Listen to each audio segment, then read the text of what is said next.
വാഴ്ത്തപ്പെടുമാറാകട്ടെ. ബഹുമാന്യരും ധന്യരുമായിട്ടുള്ള എല്ലാ കർത്തൃദാസന്മാരെയും ദൈവദിനം കേൾക്കുവാൻ വന്നുചേർന്നിട്ടുള്ള എല്ലാവരെയും സ്നേഹത്തോടെ വന്ദനം ചെയ്യുന്നു. ഈ സെൻ്ററിൻ്റെ പ്രവർത്തനങ്ങൾക്ക് ഇതുവരെയും കർത്താവ് തുണയായി നിന്നതോർത്ത് സ്തോത്രം ചെയ്യുന്നു. ഇന്നത്തെ അധ്യക്ഷൻ പാസ്റ്റർ മനീഷ് സിയ, ഈ സെൻ്ററിന് നേതൃത്വം കൊടുക്കുന്ന കർത്താവിൻ്റെ ദാസൻ പാസ്റ്റർ സജി പി മാത്യു, സെൻ്ററിൻ്റെ vice president pastor M D Joseph, centre secretary pastor Anil P M, അതുപോലെ ഞാൻ ഏറെ സ്നേഹിക്കുന്ന കർത്താവിൻ്റെ ദാസനാണ് പാസ്റ്റർ ബിബിൻ മാത്യു. അദ്ദേഹത്തിൻ്റെ പിതാവിൻ്റെ കാലഘട്ടം തൊട്ട് ആ സമൂഹവുമായി വളരെ അടുത്ത ബന്ധം എനിക്ക് ഉണ്ടായിട്ടുണ്ട്. അനവധി പ്രാവശ്യം അവരുടെ കൺവെൻഷനിൽ പോയി ശുശ്രൂഷിക്കുവാൻ കർത്താവ് അവസരം തന്നു. അതുപോലെ പ്രിയ ചാക്കോ സാറിനെ ഓർത്ത് സ്തോത്രം ചെയ്യുന്നു. മറ്റുള്ള എല്ലാ ദേവദാസന്മാരെയും ദൈവം അനുഗ്രഹിക്കട്ടെ. ഗാനങ്ങൾ ആലപിക്കുന്ന സഹോദരങ്ങൾ, കർത്താവിൻ്റെ ദാസനെ വിശേഷിച്ച് സഹോദരി ജിജീസ, കർത്താവ് എല്ലാവരെയും അനുഗ്രഹിക്കുമാറാകട്ടെ. ഒട്ടും ആമുഖങ്ങൾ പറയാതെ വേഗം ദൈവവചനത്തിലേക്ക് നമ്മൾ നമ്മുടെ ശ്രദ്ധയെ തിരിക്കുവാൻ പോവുകയാണ്. നിങ്ങൾക്ക് ഏവർക്കും മനസ്സിലാകത്തക്ക വിധത്തിൽ മനസ്സിലാക്കേണ്ട ചില പ്രധാന ചിന്തകൾ പങ്കുവെക്കട്ടെ. എബ്രായ ലേഖനം 10-ാം അധ്യായം 38-39 വാക്യങ്ങൾ. എബ്രായ ലേഖനം 10-ാം അധ്യായം 38-39 വാക്യങ്ങൾ ഇവിടെ വായിക്കുന്നു. എന്നാൽ എൻ്റെ നീതിമാൻ വിശ്വാസത്താൽ ജീവിക്കും. എൻ്റെ നീതിമാൻ വിശ്വാസത്താൽ ജീവിക്കും. പിന്മാറുന്നു എങ്കിൽ എൻ്റെ ഉള്ളത്തിന് അവനിൽ പ്രസാദമില്ല. അടുത്തത്, നാമോ നാശത്തിലേക്ക് പിന്മാറുന്നവരുടെ കൂട്ടത്തിലല്ല, വിശ്വസിച്ച് ജീവരക്ഷ പ്രാപിക്കുന്നവരുടെ കൂട്ടത്തിലത്രേ ആകുന്നു. പ്രിയ പിതാവേ, വചനത്തിന്റെ സ്തോത്രം. ആത്മമണ്ഡലം തുറന്നു തരണമേ. രക്ഷിക്കപ്പെടുന്നവരുടെ സേവകാത്മാക്കളായ ദൂതന്മാരെ ഞങ്ങളുടെ നടുവിൽ അയക്കണമേ. കൃപയുടെ വചനത്തിന് സാക്ഷ്യം പറയണമേ. ഞങ്ങളിൽ പ്രസാദിക്കണമേ. ഈ അന്തരീക്ഷത്തെ നിയന്ത്രിക്കണമേ. കർത്താവേ, തിരുവെഴുത്തുകളെ തിരിച്ചറിയാൻ ബുദ്ധിയെ തുറക്കണമേ. എഴുതിയിരിക്കുന്ന അതേ ആത്മാവിൽ പറയുവാനുള്ള അഭിഷേകം തരണമേ. സ്വർഗം ഞങ്ങളോട് കരുണ കാട്ടിയാട്ടെ. മഹത്വം അങ്ങേക്ക്, യേശുവിൻ നാമത്തിൽ തന്നെ. സമയത്തിൻ്റെ പരിധി ഉള്ളതുകൊണ്ട് എബ്രായ ലേഖനത്തിൻ്റെ വിശാലമായ ആമുഖങ്ങളിലേക്കൊന്നും വരാൻ ഞാൻ കർത്താവിൽ ആഗ്രഹിക്കുന്നില്ല. എൻ്റെ ഒരു വ്യക്തിപരമായ വിശ്വാസമനുസരിച്ച് ധന്യനായ പൗലോസിൻ്റെ തൂലികത്തുമ്പിൽ നിന്ന് വിരിഞ്ഞനുഗ്രഹിതമായ ഒരു ലേഖനമാണ് എബ്രായ ലേഖനം. എബ്രായ ലേഖനം എഴുതാനുണ്ടായ പശ്ചാത്തലം എന്ന് പറയുന്നത് ആ സഭാ സമൂഹത്തിനുണ്ടായ പീഡനിമിത്തം പഴയ ആരാധനയിലേക്കും ആചാരങ്ങളിലേക്കും തിരിച്ചു പോകുവാൻ അവർ ഒരു ശ്രമം നടത്തിയപ്പോൾ തിരിച്ചു പോകുന്നതിൻ്റെ അപകടത്തെ വളരെ കൃത്യമായി വിരൽ ചൂണ്ടുന്ന ഒരു അവതരണ രീതിയാണ് എബ്രായ ലേഖനത്തിൽ പ്രധാനമായി നമ്മൾ കാണുന്നത്. യൂണിക്നെസ് ഓഫ് ക്രൈസ്റ്റ്, അതാണ് ഏറ്റവും പ്രധാനപ്പെട്ട സബ്ജക്റ്റ് എങ്കിലും ഞാൻ ഈ പറയുന്ന ടോപ്പിക്ക് അതിൽ അന്തർലീനമായി കിടക്കുകയാണ്. 5 പ്രധാനപ്പെട്ട മുന്നറിയിപ്പുകളാണ് എബ്രായ ലേഖനത്തിലുള്ളത്. ഒന്നാമത്തെ മുന്നറിയിപ്പ് 2-ാം അധ്യായത്തില്, 2-ാമത്തെ മുന്നറിയിപ്പ് 3-ാം അധ്യായത്തില്, 3-ാമത്തെ മുന്നറിയിപ്പ് 6-ാം അധ്യായത്തില്, 4-ാമത്തെ മുന്നറിയിപ്പ് 10-ാം അധ്യായത്തില്, 5-ാമത്തെ മുന്നറിയിപ്പ് 12-ാം അധ്യായത്തില്. അതിൽ 4-ാമത്തെ മുന്നറിയിപ്പാണ് നമ്മുടെ ശ്രദ്ധയ്ക്കായി നമ്മൾ വായിച്ചിട്ടുള്ളത്. ആ വാക്യം നിങ്ങൾ ശ്രദ്ധിച്ചേ. എന്നാൽ എൻ്റെ നീതിമാൻ വിശ്വാസത്താൽ ജീവിക്കും. അവിടെ വാക്യം ആരംഭിക്കുന്ന ഒരു ശൈലിയുണ്ട്. എന്നാൽ എൻ്റെ നീതിമാൻ. അവിടെ ആ എന്നാൽ എന്ന് പറയുമ്പോൾ വിശേഷിച്ച് വേദപുസ്തക വ്യാഖ്യാന ശാസ്ത്രത്തിൽ, ബിബ്ലിക്കൽ ഹെർമിന്യൂട്ടിക്സിൽ, ഈ എന്നാൽ, അതുകൊണ്ട്, ആകയാൽ, എങ്കിലും എന്നൊക്കെ തുടങ്ങുന്ന പ്രയോഗങ്ങൾക്ക് വളരെ പ്രാധാന്യതയുണ്ട്. ഇവയെ വിളിക്കുന്ന പേര് ബ്രിഡ്ജ് വേർഡ് എന്നാണ്. ബ്രിഡ്ജ് വേർഡ് എന്താണ്? ബ്രിഡ്ജ് ഒരു കരയെ മറുകരയുമായി കണക്ട് ചെയ്യുന്നതാണ് ബ്രിഡ്ജ്. ഒരു വാക്യമോ ഒരു ചാപ്റ്ററോ ബ്രിഡ്ജ് വേർഡോടുകൂടെയാണ് ആരംഭിക്കുന്നതെങ്കിൽ ആ വാക്യത്തിന്റെ ചാപ്റ്ററിന്റെ അർത്ഥപൂർണത തൊട്ടു മുൻപുള്ള വാക്യങ്ങളിലാണെന്നാണ്. ഇവിടെ എന്നാൽ ബ്രിഡ്ജ് വേർഡാണ്. അങ്ങനെയാണ് വാക്യം ആരംഭിക്കുന്നത്. അപ്പൊ എന്റെ നീതിമാൻ വിശ്വാസത്താൽ ജീവിക്കും എന്ന് പറയുമ്പോ അതിന് തൊട്ടു മുൻപുള്ള ഭാഗങ്ങളൂടെ വായിച്ചാലേ നമുക്കത് ക്ലിയർ ആകത്തുള്ളൂ. 37-ാമത്തെ വാക്യം നോക്കി. ഇനിയും എത്രയും അല്പകാലം കഴിഞ്ഞിട്ട് വരുവാനുള്ളവൻ വരും, താമസിക്കില്ല. അത് പറഞ്ഞിട്ടാ പറയുന്നത്. എന്നാൽ എന്റെ നീതിമാൻ വിശ്വാസത്താൽ ജീവിക്കും. അതിന് തൊട്ടു മുൻപുള്ള ഭാഗം ഒക്കെ നമ്മൾ വായിക്കുമ്പോൾ സ്വത്തുക്കളുടെ അപഹാരവും അവർ സന്തോഷത്തോടെ സഹിച്ചുവല്ലോ, അവർക്ക് സ്വർഗത്തിൽ നിലനിൽക്കുന്ന ഉത്തമ സമ്പത്തുണ്ടെന്ന് അവർ അറിഞ്ഞു എന്നൊക്കെ വായിക്കുന്നുണ്ട്. അപ്പം ഇനി എത്രയും അല്പകാലം കഴിഞ്ഞിട്ട് വരുവാനുള്ളവൻ വരും. ഒരു സൈഡിൽ സ്വത്തുക്കളുടെ അപകാരമുണ്ട്, വലിയ പീഡനങ്ങളുണ്ട്, ഒരു വലിയ ധൈര്യമുണ്ട്. അപ്പൊ അതെല്ലാം ബേസ് ചെയ്ത് നിൽക്കുന്നത് വരുവാനുള്ളവൻ വരും എന്നുള്ള ഒരു കാര്യത്തിലാണ്. നമ്മുടെ പദപ്രയോഗങ്ങൾ ശ്രദ്ധിച്ച്. ഇനി എത്രയും അല്പകാലം കഴിഞ്ഞിട്ട് വരുവാനുള്ളവൻ വരും. ഇംഗ്ലീഷ് പരിഭാഷയിലാണ് അത് കുറച്ചുകൂടെ നന്നായിട്ട് എഴുതിയിരിക്കുന്നത്. For soon and very soon എന്നാണ് നമ്മൾ കാണുന്നത്. For soon and very soon. ആ സമയത്തിന്റെ സമീപസ്ഥത വളരെ അടുത്ത് നിൽക്കുകയാണ്. അത് എത്രയും അല്പകാലം കഴിഞ്ഞിട്ട് വരുവാനുള്ളവൻ വരും. ഈ ബോധ്യമുള്ള ഒരു മനുഷ്യനെ നോക്കിയിട്ട് പറയുകയാണ്, അതുകൊണ്ട് എന്റെ നീതിമാൻ വിശ്വാസത്താൽ ജീവിക്കും. എന്റെ നീതിമാൻ വിശ്വാസത്താൽ ജീവിക്കും. ഞാൻ ആ വാക്കിനെ രണ്ട് ഭാഗമായിട്ട് തരംതിരിച്ച് പറയാനാണ് ഇഷ്ടപ്പെടുന്നത്. ഒന്ന്, എന്റെ നീതിമാൻ. രണ്ട്, വിശ്വാസത്താൽ ജീവിക്കുമെന്ന് പറയുന്ന ആ പ്രയോഗമാണ്. അതിൽ ഈ എന്റെ നീതിമാൻ എന്ന വാക്ക് നിങ്ങളൊന്ന് ശ്രദ്ധിച്ച്. എന്റെ നീതിമാൻ, എല്ലാവരും കൂടെ പറഞ്ഞ് ഒന്നുകൂടെ പറ.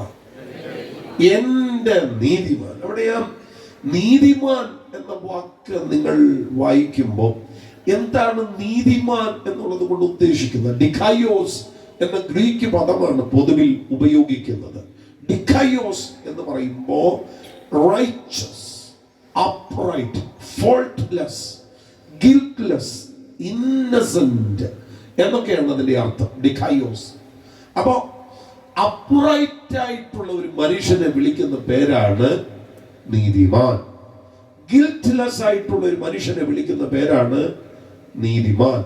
ഫോൾട്ട്ലെസ് ആയിട്ട് വിളിക്കുന്ന ഒരു മനുഷ്യനെ, ഒരു ഫോൾട്ട്ലെസ് ആയിട്ടുള്ള ഒരു മനുഷ്യനെ വിളിക്കുന്ന പേരാണ് നീതിമാൻ. ഇന്നസെന്റ് ആയിട്ടുള്ള ഒരു മനുഷ്യനെ വിളിക്കുന്ന പേരാണ് നീതിമാൻ. ഞാൻ നിങ്ങളോട് ചോദിക്കുകയാണ്, ഞാൻ നീതിമാനാണെന്ന് പറയാൻ തൻ്റെ ഇടമുള്ള ആരെങ്കിലും ഇന്ന് രാത്രി ഇവിടെ ഇരിപ്പുണ്ടോ? ഉണ്ടെങ്കിൽ ആ കൈ എനിക്കൊന്ന് കാണും. ഞാൻ നീതിമാനാണ്. പ്ലീസ്. ഒറ്റ കൈ കാണുന്നില്ല. നിങ്ങൾ കൈ ഉയർത്താത്തതിന്റെ കാരണം എനിക്കറിയാം. നമുക്ക് എല്ലാവർക്കും അറിയാം കാരണം. റോമലേഖനം 3-ാം അധ്യായത്തിൽ പറയുന്നുണ്ട്, നീതിമാൻ ആരുമില്ല, ഒരുത്തം പോലും ഇല്ല. പക്ഷെ ഞാൻ വളരെ ഖേദത്തോടെ പറയട്ടെ, അത് നമ്മുടെ കാര്യമല്ല. നീതിമാൻ ആരുമില്ല, ഒരുത്തൻ പോലും ഇല്ല എന്ന് പറയുന്നത് നമ്മുടെ കാര്യമല്ല. റോമലേഖനം 3-ാം അധ്യായത്തിലാണ് ഈ നീതിമാൻ ആരുമില്ല, ഒരുത്തം പോലും ഇല്ല എന്നുള്ള കാര്യം പറയുന്നത്. നമ്മൾ ആ 3-ാം അധ്യായത്തെ ശരിക്കും ഒന്ന് പരിശോധിക്കണേ. അവിടെ നമുക്ക് മനസ്സിലാക്കി ഇത് ആരെ കുറിച്ചാണ് പറയുന്നത്. അതിന്റെ 19-ാമത്തെ വാക്യം നോക്കി. ന്യായപ്രമാണം പറയുന്നതല്ല, ന്യായപ്രമാണത്തിന്റെ കീഴിലുള്ളവരോട് പ്രസ്താവിക്കുന്നു എന്ന് നാം അറിയുന്നു. അപ്പൊ നീതിമാൻ ആരുമില്ല എന്ന് പറഞ്ഞത് ആരാണ്? എനിക്കാണ് കൺഫ്യൂഷൻ, നിങ്ങൾക്കാണ് കൺഫ്യൂഷൻ? ഒന്ന് പറഞ്ഞേ. നമ്മൾ വായിച്ച വാക്യം എന്താ? ന്യായപ്രമാണം പറയുന്നതല്ല, ന്യായപ്രമാണത്തിന് കീഴുള്ളവരോട് പ്രസ്താവിക്കുന്നു എന്നാ പറയുന്നു. അപ്പൊ നീതിമാൻ ആരുമില്ല എന്ന് പറഞ്ഞത് ആരാ? നിങ്ങൾ തുറന്ന് പറഞ്ഞു. നിങ്ങളുടെ ഒരു മനുഷ്യന്റെ കയ്യിൽ നിന്ന് ഞാൻ 5 പൈസ മേടിച്ചിട്ടില്ല, ഞാൻ നിങ്ങൾക്ക് 1 രൂപയും കടം തരാനില്ല, നിങ്ങളോട് ഒരു ദ്രോഹവും ചെയ്തിട്ടില്ല. ഇനി നിങ്ങളൊന്ന് പ്രതികരിക്കുന്നത് കൊണ്ട് നിങ്ങളുടെ ബാഗിൽ കിടക്കുന്ന പൈസ എന്റെ കയ്യിലോട്ട് വരത്തുമില്ല. അങ്ങനൊന്നും പേടിക്കണ്ട, ഒന്ന് പ്രതികരിച്ചോ. നീതിമാൻ ആരുമില്ലെന്ന് പറഞ്ഞത് ആരാണ്? ന്യായപ്രമാണമാണ് പറഞ്ഞത്. അതാ പറയുന്നത്, ന്യായപ്രമാണം പറയുന്നതെല്ലാം ന്യായപ്രമാണത്തിന്റെ കീഴുള്ളവരോട് പറയുന്നു. അപ്പൊ ന്യായപ്രമാണം പറഞ്ഞു, നീതിമാൻ ആരുമില്ല, ഒരുത്തം പോലും ഇല്ല. ഇപ്പൊ നമ്മുടെ കാലഘട്ടത്തിൽ വന്നപ്പോഴോ, നമ്മുടെ കാലഘട്ടത്തിൽ വന്നപ്പോഴോ കാര്യം തിരിഞ്ഞു. നിങ്ങൾ 21-ാമത്തെ വാക്യം നോക്കിയേ. ഇപ്പോഴോ, അവ കണ്ടു, ഇപ്പോഴോ ദൈവത്തിന്റെ നീതി വിശ്വസിക്കുന്ന എല്ലാവർക്കും യേശുക്രിസ്തുവിന്റെ വിശ്വാസത്താലുള്ള ദൈവനീതി തന്നെ ന്യായപ്രമാണം കൂടാതെ വെളിപ്പെട്ട് വന്നിരിക്കുന്നു. കേട്ടോ, ഇപ്പോഴോ. ഇപ്പോഴോ എന്ന വാക്ക് അവിടെ പറയുമ്പോ അപ്പോഴോ എന്നൊരു കാര്യം അവിടെ ഉണ്ട്. ഏതാ? അപ്പോൾ ന്യായപ്രമാണ കാലം, നീതിമാന്മാരാരുമില്ലാത്ത കാലം. അപ്പോൾ. പക്ഷെ ഇപ്പോഴോ യേശുക്രിസ്തുവിലെ വിശ്വാസത്താലുള്ള ദൈവനീതി ന്യായപ്രമാണം കൂടാതെ വെളിപ്പെട്ട് വന്നിരിക്കുന്നു. അപ്പോ നീതിമാൻ ഇല്ല. ഇപ്പോ യേശുക്രിസ്തുവിലെ വിശ്വാസത്താലുള്ള ദൈവനീതി വെളിപ്പെട്ട് വന്നിരിക്കുകയാണ്. 2 കാലം. ഒന്ന് ന്യായപ്രമാണ കാലം, 2 യേശുക്രിസ്തു മുതൽ ഇങ്ങോട്ടുള്ള കൃപാകാലം. ന്യായപ്രമാണ കാലഘട്ടത്തിൽ നീതിമാൻ ആരുമില്ല. എന്തുകൊണ്ടില്ല? അവിടുത്തെ പ്രവൃത്തികൾ നിമിത്തമായിരുന്നു നീതീകരിക്കപ്പെടേണ്ടുന്നത്. പക്ഷെ പ്രവൃത്തി നിമിത്തം നീതീകരിക്കപ്പെടാൻ ആർക്കും കഴിഞ്ഞില്ല. അത് കഴിഞ്ഞില്ല എന്നുള്ളത് റോമാലേഖനത്തിൽ കൃത്യമായിട്ട് പറയുന്നുണ്ട്. റോമാലേഖനം നിങ്ങളെ വായിച്ചു വരുമ്പോൾ 8-ാം അധ്യായം 3-ാമത്തെ വാക്യം വായിക്കുമ്പോൾ, ജഡത്താലുള്ള ബലഹീനത നിമിത്തം ന്യായപ്രമാണത്തിന് കഴിയാഞ്ഞതിനെ സാധിപ്പിക്കാൻ ന്യായപ്രമാണത്തിന് കഴിഞ്ഞില്ല. സ്തോത്രം. ന്യായപ്രമാണത്തിന് കഴിഞ്ഞില്ല. ഞാനത് മനസ്സിലാക്കാൻ വേണ്ടി ഒരു നല്ല എക്സാമ്പിൾ പറയാം. ഇത്രയും സൗണ്ട് അല്ല ഇവിടെ കൊണ്ടുവച്ചിട്ടുണ്ട്. അപ്പൊ സജി പാസ്റ്റർ പറഞ്ഞു, കൺവെൻഷന് സൗണ്ട് വെക്കണം, പക്ഷേ കറണ്ടും തരത്തില്ല, ജനറേറ്റർ ഉപയോഗിക്കാനും പാടില്ല. അവരിവിടെ ഡബിൾ ബേസ് ബിന്നും പിന്നെ മിക്സറും എല്ലാം കൊണ്ട് വെച്ചിട്ടുണ്ട്. ഇതെല്ലാം ഇവിടെ ഉണ്ട്, മോണിറ്റർ എല്ലാം വെച്ചേക്കും. പക്ഷെ കറണ്ട് കൊടുക്കത്തുമില്ല, ജനറേറ്റർ ഉപയോഗിക്കാനോട്ട് സമ്മതിക്കത്തില്ല. സാധനം എല്ലാം ഉണ്ട്, പക്ഷെ കറണ്ട് ഇല്ല. ഇതാണ് ന്യായപ്രമാണത്തിന്റെ പ്രശ്നം. അരുതെന്ന് ന്യായപ്രമാണം പറയുന്നുണ്ട്, പക്ഷെ ഇത് ചെയ്യാതിരിക്കാനുള്ള കരുത്ത് കൊടുക്കത്തില്ല. മനസ്സിലായോ? അതുകൊണ്ട് ന്യായപ്രമാണം നിവർത്തിക്കുന്നതിന് ഇവർ പരാജയപ്പെട്ടു പോയി. അതാണ് നമ്മൾ ഈ 3-ാം അധ്യായത്തിൽ വായിക്കുന്നത്. ഏതുമായി അടഞ്ഞു, എല്ലാമായി അടഞ്ഞു, ആർക്കും ഒന്നും പറയാനില്ല, നിർവഹിക്കാൻ പറ്റുന്നില്ല, അതിനുള്ള കരുത്തില്ല. അതായിരുന്നു നീതിമാൻ ആരുമില്ല, ഒരുത്തം പോലും ഇല്ല എന്ന് പറയുന്നത്. ന്യായപ്രമാണ പ്രകാരം നീതീകരിക്കപ്പെടുവാൻ കഴിയുന്നില്ല. എന്നാൽ പുതിയ നിയമത്തിലേക്ക് വന്നപ്പോൾ യേശുക്രിസ്തുവിലെ വിശ്വാസത്താലുള്ള ദൈവനീതി, നിങ്ങളുടെ വാക്ക് ശരിക്കും ശ്രദ്ധിക്കണേ. എങ്ങനെയാണ് ദൈവനീതി വെളിപ്പെടുന്നത്? യേശുക്രിസ്തുവിലെ വിശ്വാസത്താലുള്ള ദൈവനീതി. അത് ശരിക്കും അത് മനസ്സിലാക്കേണ്ടുന്ന കാര്യമാണ്. യേശുക്രിസ്തുവിലെ വിശ്വാസത്താലാണ് സംഭവിക്കുന്നത്. 24-ാമത്തെ വാക്യം തൊട്ട് താഴോട്ട് നോക്കുമ്പോൾ, അവന്റെ കൃപയാൽ ക്രിസ്തുവേശുവിങ്കലെ വീണ്ടെടുപ്പ് മൂലം സൗജന്യമായിട്ട് അത്ര നീതീകരിക്കപ്പെടുന്നത്. പുസ്തകം കൊണ്ടുവന്നിട്ടുണ്ടെങ്കിൽ ഒന്നും നോക്കുന്നത് നല്ലതാണ്. നമ്മുടെ ഇപ്പോഴത്തെ കൺവെൻഷനുകളുടെ ഒരു പ്രത്യേകത, ചിരിച്ചെന്റെ ഇടപാട് തീർന്നു. നമ്മളിപ്പോ യോഗം വെക്കുന്നത് തന്നെ ചിരിക്കാനാണ്. അല്ലാതെ ഇപ്പൊ നമ്മൾ ഈ പുസ്തകത്തിൽ നിന്നൊന്നും മനസ്സിലാക്കാനോ ഗ്രഹിക്കാനോ ഒന്നും നമ്മൾ യോഗം വെക്കാറില്ല. ചിരിക്കണം നമുക്ക്. ഒന്നുകിൽ ബഹളം വെക്കണം, അല്ലെ ചിരിക്കണം. ഇത് രണ്ടിനും ഇടയിൽ വചനം പഠിക്കുക, മനസ്സിലാക്കുക എന്ന് പറയുന്ന ഒരു പരിപാടിയില്ല. അതുകൊണ്ട് ഈ പുസ്തകം കൊണ്ട് വരുന്നത് വളരെ കുറഞ്ഞു. ഇന്നിപ്പോ പുസ്തകം ഉയർത്തി ഒരു ഹല്ലേലൂയ പറഞ്ഞു കഴിഞ്ഞാൽ ഒരു 45% ആളുകൾ കൂടെ പുസ്തകം കാണത്തില്ല. ചുമ്മാ കൈയും വീശി യോഗത്തിലേക്ക് പോകുന്നതാണ്. ഇനി ഉണ്ടെങ്കിൽ തുറക്കത്തില്ല.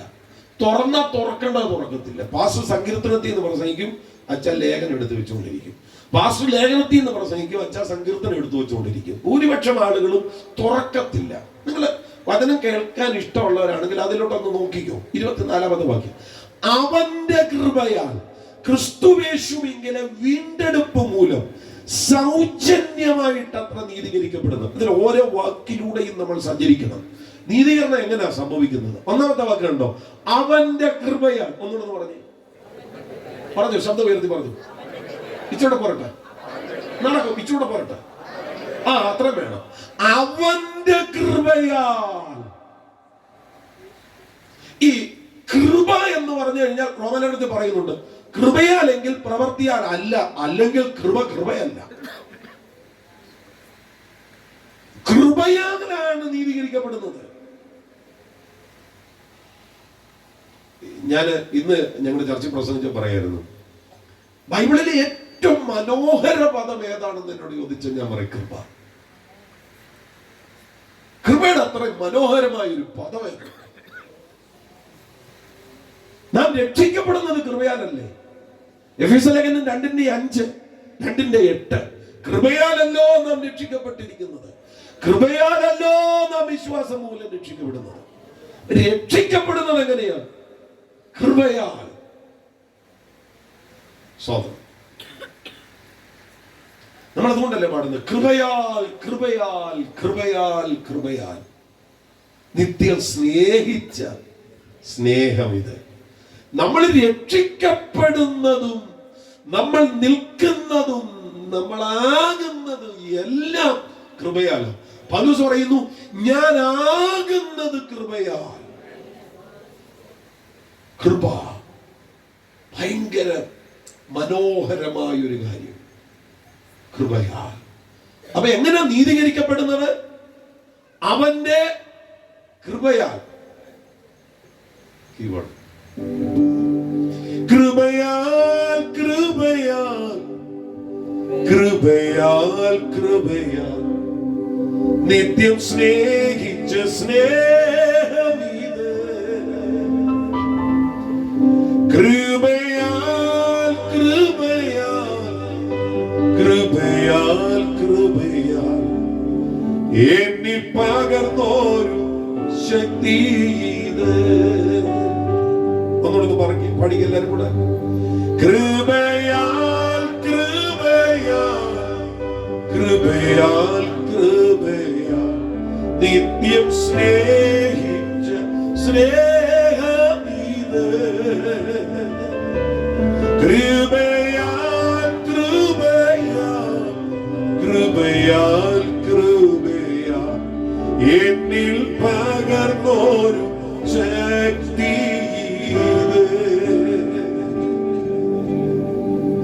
എങ്ങനെയാ നമ്മൾ രക്ഷിക്കപ്പെട്ടത്? കൃപയാൽ. അതോടെ പറയുന്നത് അവന്റെ കൃപയാൽ, അവന്റെ കൃപയാൽ. അടുത്ത വാക്കുണ്ടോ, ക്രിസ്തുവേശുവിങ്കലെ വീണ്ടെടുപ്പ് മൂലം. നീതീകരണത്തിന്റെ സ്റ്റെപ്പാ. 1 കൃപ, 2 ക്രിസ്തുവേശുവിങ്കലെ വീണ്ടെടുപ്പ്. ആ വീണ്ടെടുപ്പിന് 2 പാർട്ടുണ്ട്. അതിൽ ഒന്നാമത്തെ പാർട്ട് ആത്മാവിന്റെ വീണ്ടെടുപ്പ് എന്ന് പറയുന്നതാണ്. രണ്ടാമത്തെ പാർട്ട് ശരീരത്തിന്റെ വീണ്ടെടുപ്പ് എന്ന് പറയുന്നതാണ്. അതിന് നീതീകരണത്തിലേക്ക് നമ്മളെ കൊണ്ടുവന്ന വീണ്ടെടുപ്പ് ആത്മാവിന്റെ വീണ്ടെടുപ്പാണ്. ഞാൻ പാടുന്നില്ല, പറയാം. ഈ മുട്ടം ഗീവർഗീസ് അപ്പച്ചൻ പാടിയ ഒരു പാട്ടുണ്ടല്ലോ, വീണ്ടെടുക്കപ്പെട്ട കൂട്ടമേ. നമ്മളെ വിളിച്ച പേരെന്താ? വീണ്ടെടുക്കപ്പെട്ട കൂട്ടം. നമ്മൾ വീണ്ടെടുക്കപ്പെട്ടവരാ. അപ്പോൾ തന്നെ വേറൊരു പാട്ടുണ്ടല്ലോ, വീണ്ടെടുപ്പിൻ നാൾ അടുത്തിതാ. 2 വീണ്ടെടുപ്പാ പറയുന്നത്. ഒന്ന് ഓൾറെഡി നടന്നത്, രണ്ട് വരാനിരിക്കുന്നത്. ഓൾറെഡി നടന്ന വീണ്ടെടുപ്പ് ആത്മാവിന്റെ വീണ്ടെടുപ്പാണ്. എഫെസ്യ ലേഖനം 2:7 അതാ പറയുന്നത്, അവനിൽ നമുക്ക് അവന്റെ രക്തത്താൽ അതിക്രമങ്ങളുടെ മോചനമെന്ന വീണ്ടെടുപ്പ്. അതിക്രമങ്ങളുടെ മോചനമെന്ന വീണ്ടെടുപ്പ് ശരിക്കും പറഞ്ഞു കഴിഞ്ഞാൽ നമ്മുടെ പാപത്തെ കൈകാര്യം ചെയ്ത ഒരു ഏരിയയാണ്. ആമേൻ. അതാ പറയുന്നത് വീണ്ടെടുപ്പ്. രക്ഷിക്കപ്പെട്ടവരെല്ലാം ഒന്ന് കരം ഉയർത്തിപ്പിടിച്ച്. രക്ഷിക്കപ്പെട്ട എല്ലാവരിലും ആത്മാവിന്റെ വീണ്ടെടുപ്പ് നടന്നിട്ടുണ്ട് കേട്ടോ. ഇനിയും നടക്കാൻ പോകുന്ന രണ്ടാമതൊരു വീണ്ടെടുപ്പുണ്ട്. അത് ശരീരത്തിന്റെ വീണ്ടെടുപ്പാണ്. എന്റെ തലയിലേക്ക് നോക്കിയാൽ സോൾട്ട് ആൻഡ് പെപ്പർ ശൈലിയാണ്. പകുതി വെളുത്തതും പകുതി കറുത്തതും. അങ്ങനെ ഒത്തിരി തലകളുണ്ട് ഇവിടെ. ചില തലയിലേക്ക് നോക്കിയാൽ മുടിയേ ഇല്ല. ഹല്ലേലൂയ. ഇതെല്ലാം മാറും. എപ്പോഴാണെന്നറിയോ? ഈ ശരീരം വീണ്ടെടുക്കപ്പെടുമ്പോഴാണ്. എപ്പോഴാ മാസ്റ്റർ ശരീരം വീണ്ടെടുക്കപ്പെടുന്നത്? ഒന്നുകിൽ നമ്മുടെ കർത്താവിന്റെ വരവിങ്കൽ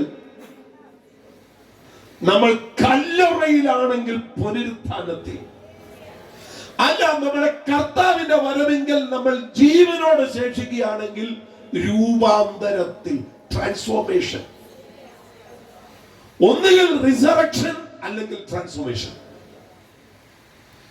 രണ്ടിലേതെങ്കിലും ഒന്ന് നമ്മൾ കാണും. നമ്മളത് കാണുമ്പോ അവിടെ നമ്മുടെ ശരീരത്തിന് വീണ്ടെടുപ്പ് നടക്കുകയായിരിക്കും. ജരാനരകൾക്ക് തൊടാൻ കഴിയാത്ത വിധത്തിൽ, രോഗത്തിന് തൊടാൻ കഴിയാത്ത വിധത്തിൽ, മരണത്തിന് തൊടാൻ കഴിയാത്ത വിധത്തിൽ, പാപത്തിന് സ്വാധീനിക്കുവാൻ കഴിയാത്ത വിധത്തിൽ, സാത്താന്യ ലോകത്തിന് പ്രലോഭിപ്പിക്കുവാൻ കഴിയാത്ത വിധത്തിൽ നമ്മുടെ ശരീരം ട്രാൻസ്ഫോം ചെയ്യപ്പെടും. ഈ റിസറക്റ്റഡ് ബോഡിയും ട്രാൻസ്ഫോം ചെയ്യപ്പെട്ട ബോഡിയും ഒരുപോലെ ആയിരിക്കും. അതിനൊറ്റ വാക്യമാണ് പറയുന്നത്. അതുകൊണ്ടാണ് ഞാനത് അങ്ങനെ പറഞ്ഞത്. ഫിലിപ്പിയ ലേഖനം 3:21 അവൻ സകലതും തനിക്ക് കീഴ്പ്പെടുത്തുവാൻ കഴിയുന്ന തന്റെ വ്യാപാര ശക്തി കൊണ്ട് നമ്മുടെ താഴ്ചയുള്ള ശരീരത്തെ അവന്റെ മഹത്വമുള്ള ശരീരത്തോട് അനുരൂപമായി രൂപാന്തരപ്പെടുത്തും. അപ്പൊ പുനരുത്ഥാനം പ്രാപിച്ചാലും, ഞാൻ ഈ പുനരുത്ഥാനം എന്ന് പറയുന്ന വാക്കിനെ ഒന്ന് പരിചയപ്പെടുത്താം. അനാസ്റ്റസീസ് എന്ന പദമാണ് ഉപയോഗിച്ചിട്ടുള്ളത്. അനാസ്റ്റസീസ്. ഈ അനാസ്റ്റസീസ് എന്ന് പറയുമ്പോൾ ആത്മാവ് ശരീരവും വീണ്ടും യോജിക്കുക എന്നാണ്. ശരിക്കും മരണം എന്ന് പറഞ്ഞാൽ ശരീരത്തെ വിട്ട് ആത്മാവ് പുറത്തു പോകുന്നതാണ്.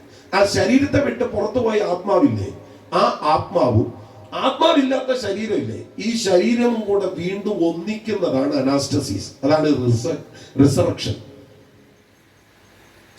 അതുകൊണ്ട് നമ്മൾ യോഹന്നാന്റെ സുവിശേഷം 5:28 വായിക്കുന്നത്, ഇതിങ്കിൽ ആശ്ചര്യപ്പെടരുത്, കല്ലറകളിലുള്ള എല്ലാവരും അവന്റെ ശബ്ദം കേൾക്കുകയും നന്മ ചെയ്തവർ ജീവനായും തിന്മ ചെയ്തവർ ന്യായവിധിക്കുകയും പുനരുത്ഥാനം ചെയ്യുവാനുള്ള നാഴിക വരുന്നു. ഇതിങ്കിൽ ആശ്ചര്യപ്പെടരുത്. എല്ലാവരും, കല്ലറയിലുള്ള എല്ലാവരും ഉയർക്കും. നന്മ ചെയ്തവരും ഉയർക്കും, തിന്മ ചെയ്തവരും ഉയർക്കും. പക്ഷെ രണ്ട് സമയമാണെന്നേ ഉള്ളൂ. അത് വിശദീകരിച്ച് നിൽക്കാൻ സമയമില്ല. അതല്ലല്ലോ എൻ്റെ വിഷയം. നിങ്ങൾക്ക് മനസ്സിലാക്കാൻ വേണ്ടി ആ വീണ്ടെടുപ്പിനെന്ന് പറയാൻ വേണ്ടി ഞാൻ പറഞ്ഞു എന്ന് മാത്രമേ ഉള്ളൂ. അപ്പം നമ്മൾ വ്യത്യസ്തരാകും. ഈ ശരീരം കൊണ്ട് സ്വർഗരാജ്യത്തിൽ പോകാൻ കഴിയത്തില്ല. കൊരിന്ത്യർ ലേഖനത്തിൽ പൗലോസ് എന്ന് പറയുന്നുണ്ട്, ജഡരക്തങ്ങൾക്ക് സ്വർഗരാജ്യത്തെ അവകാശമാക്കാൻ കഴിയത്തില്ല. ഈ പച്ച ശരീരം കൊണ്ട് സ്വർഗത്തിൽ പോയി ജീവിക്കാൻ കഴിയത്തില്ല. ഇതിന് ഒന്നുകിൽ റിസറക്ഷൻ ഉണ്ടാകണം, അല്ലെങ്കിൽ ട്രാൻസ്ഫോർമേഷൻ ഉണ്ടാകണം. സ്തോത്രം. ഈ രണ്ടിലേതായാലും യേശുവിന്റെ ശരീരത്തോട് അനുരൂപപ്പെടുകയാണ്. സ്തോത്രം. അതാണ് പറയുന്നത് വീണ്ടെടുപ്പ്. അപ്പൊ വീണ്ടെടുപ്പിന്റെ രണ്ട് സ്റ്റെപ്പ്. ഒന്ന്, ഇപ്പോ അതിക്രമങ്ങളുടെ മോചനം എന്ന വീണ്ടെടുപ്പ്. വീണ്ടെടുപ്പിന്റെ രണ്ടാമത്തെ പാദം എന്ന് പറയുന്നത് പാപത്തിന്റെ സാന്നിധ്യമുള്ള പൈശാചിക പദ്ധതികളുള്ള, സ്വാധീനങ്ങളുള്ള, പ്രലോഭനങ്ങളുള്ള ഈ മണ്ണിൽ നിന്ന് മരണത്തിന്, ജരാനരകൾക്ക് ബാധിക്കാൻ കഴിയാത്ത വിധത്തിൽ നമ്മുടെ ശരീരം ചേഞ്ച് ആകുന്നു. ശരിക്കും പറഞ്ഞു കഴിഞ്ഞാൽ സ്വർഗീയ ശരീരമാകുന്നു. അത് അതിന്റെ കറക്റ്റ് വേണം. നമ്മൾ 1 അധ്യായത്തിൽ വായിക്കുന്നുണ്ടല്ലോ, മണ്ണുകൊണ്ടുള്ളവനെ പോലെ മണ്ണുകൊണ്ടുള്ളവനും സ്വർഗീയനെ പോലെ സ്വർഗീയന്മാരുമാകുന്ന മണ്ണുകൊണ്ടുള്ളവന്റെ പ്രതിമ ധരിച്ചതുപോലെ സ്വർഗീയന്റെ പ്രതിമയും ധരിക്കുന്നവർ സ്വർഗീയനെ പോലെയാകുന്ന കാര്യപരിപാടിയാണ് ശരിക്കും ശരീരത്തിന്റെ വീണ്ടെടുപ്പ് എന്ന് പറയുന്നത്. ഒരു നല്ല ഹല്ലേലൂയ പറഞ്ഞാട്. അപ്പൊ ആ പദങ്ങൾ ശ്രദ്ധിച്ചേ. അവന്റെ കൃപയാൽ ക്രിസ്തുവേശു ഇങ്ങനെ വീണ്ടെടുപ്പ് മൂലം എന്നിട്ട് പറയുക, സൗജന്യമായിട്ടത്രേ നീതീകരിക്കപ്പെടുന്നത്. കൃപയാലാണ്, വീണ്ടെടുപ്പിനാലാണ്.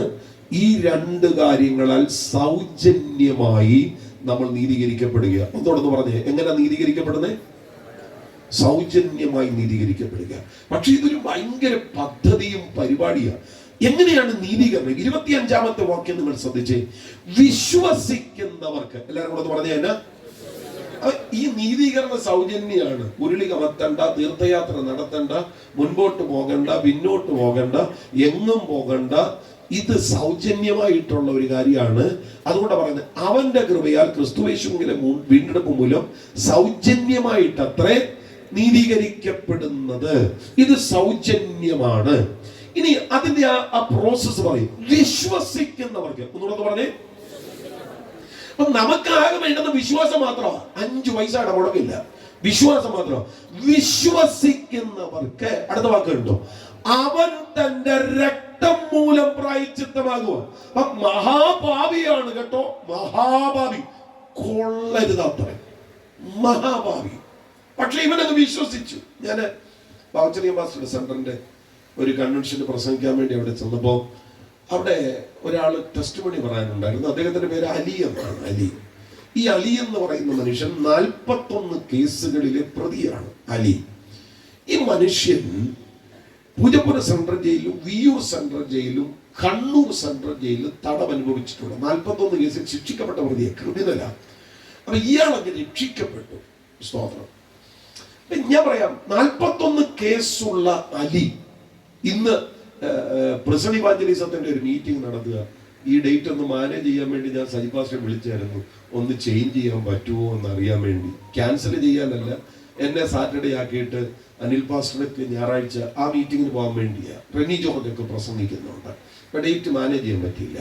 അപ്പം ഈ കരിക്കമ്പിലെ കൊലക്കേസിലെ റെനി ജോർജ്, നിങ്ങളൊന്ന് ആലോചിക്കുക, എന്നോ കാവാലികനാണ്. അപ്പന്റെ പ്രായമുള്ള, അപ്പനെ പോലെ സ്ഥാനമുള്ള ഒരു മനുഷ്യനെ, അമ്മയുടെ പ്രായമുള്ള, അമ്മയെ പോലെയുള്ള ഒരു മാതാവിനെ അരുങ്കോല ചെയ്ത ഒരു മനുഷ്യൻ. ഇങ്ങനെയുള്ള വലിയ ഭാവികളാകട്ടെ. ഞങ്ങളൊക്കെ പെന്തക്കോസിനകത്ത് ജനിച്ചു വളർന്നവരാണ്.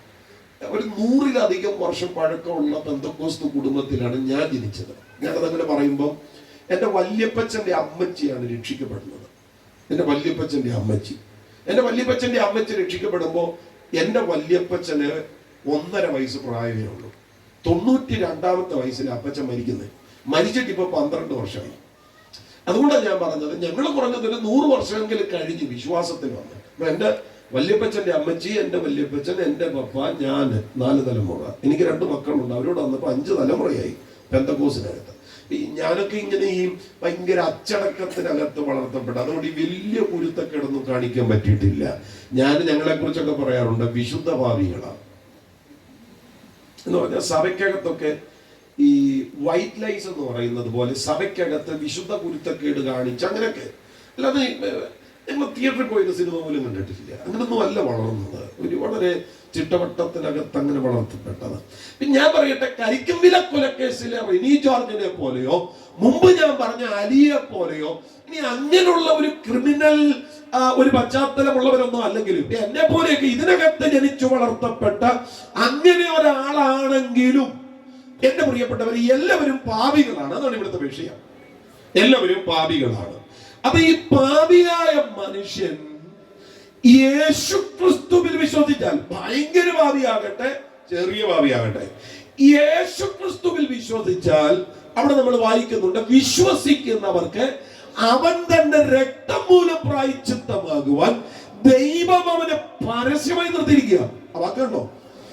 ഇവിടെ യേശുക്രിസ്തുവിന്റെ മരണത്തെ വിളിക്കുന്ന പേരാണ് വിക്കേറിയസ് ഡെത്ത്. എല്ലാവരും കൂടെ പറയാമോ? വിക്കേറിയസ് ഡെത്ത്. ഈ വിക്കേറിയസ് എന്ന വാക്കിന്റെ അർത്ഥം സബ്സ്റ്റിറ്റ്യൂട്ട് എന്ന, പകരമായിട്ടുള്ള മരണം. ഈ വികാരിയസ് എന്ന വാക്കിൽ നിന്നാണ് വികാർ എന്ന പദം ഉണ്ടായി. നിങ്ങൾ കേട്ടില്ലേ വികാരി അച്ഛൻ എന്നൊക്കെ വായിക്കത്തില്ലേ? പള്ളി വികാരി, വികാർ. വികാർ എന്ന പദം ഈ വികാരിയസ് എന്ന പദത്തിൽ നിന്നാണ് ഉണ്ടായിട്ടുള്ളത്. പകരക്കാരൻ എന്ന ആശയം. അപ്പൊ യേശു പകരക്കാരനായി നിൽക്കുകയാണ്. ഇവിടെ ഒരു ചോദ്യം, ആരാണ് പാപി? നമ്മളാണ് പാപികള്. ആരാണ് മരിക്കേണ്ടത്? നമ്മളാണ് മരിക്കേണ്ടത്.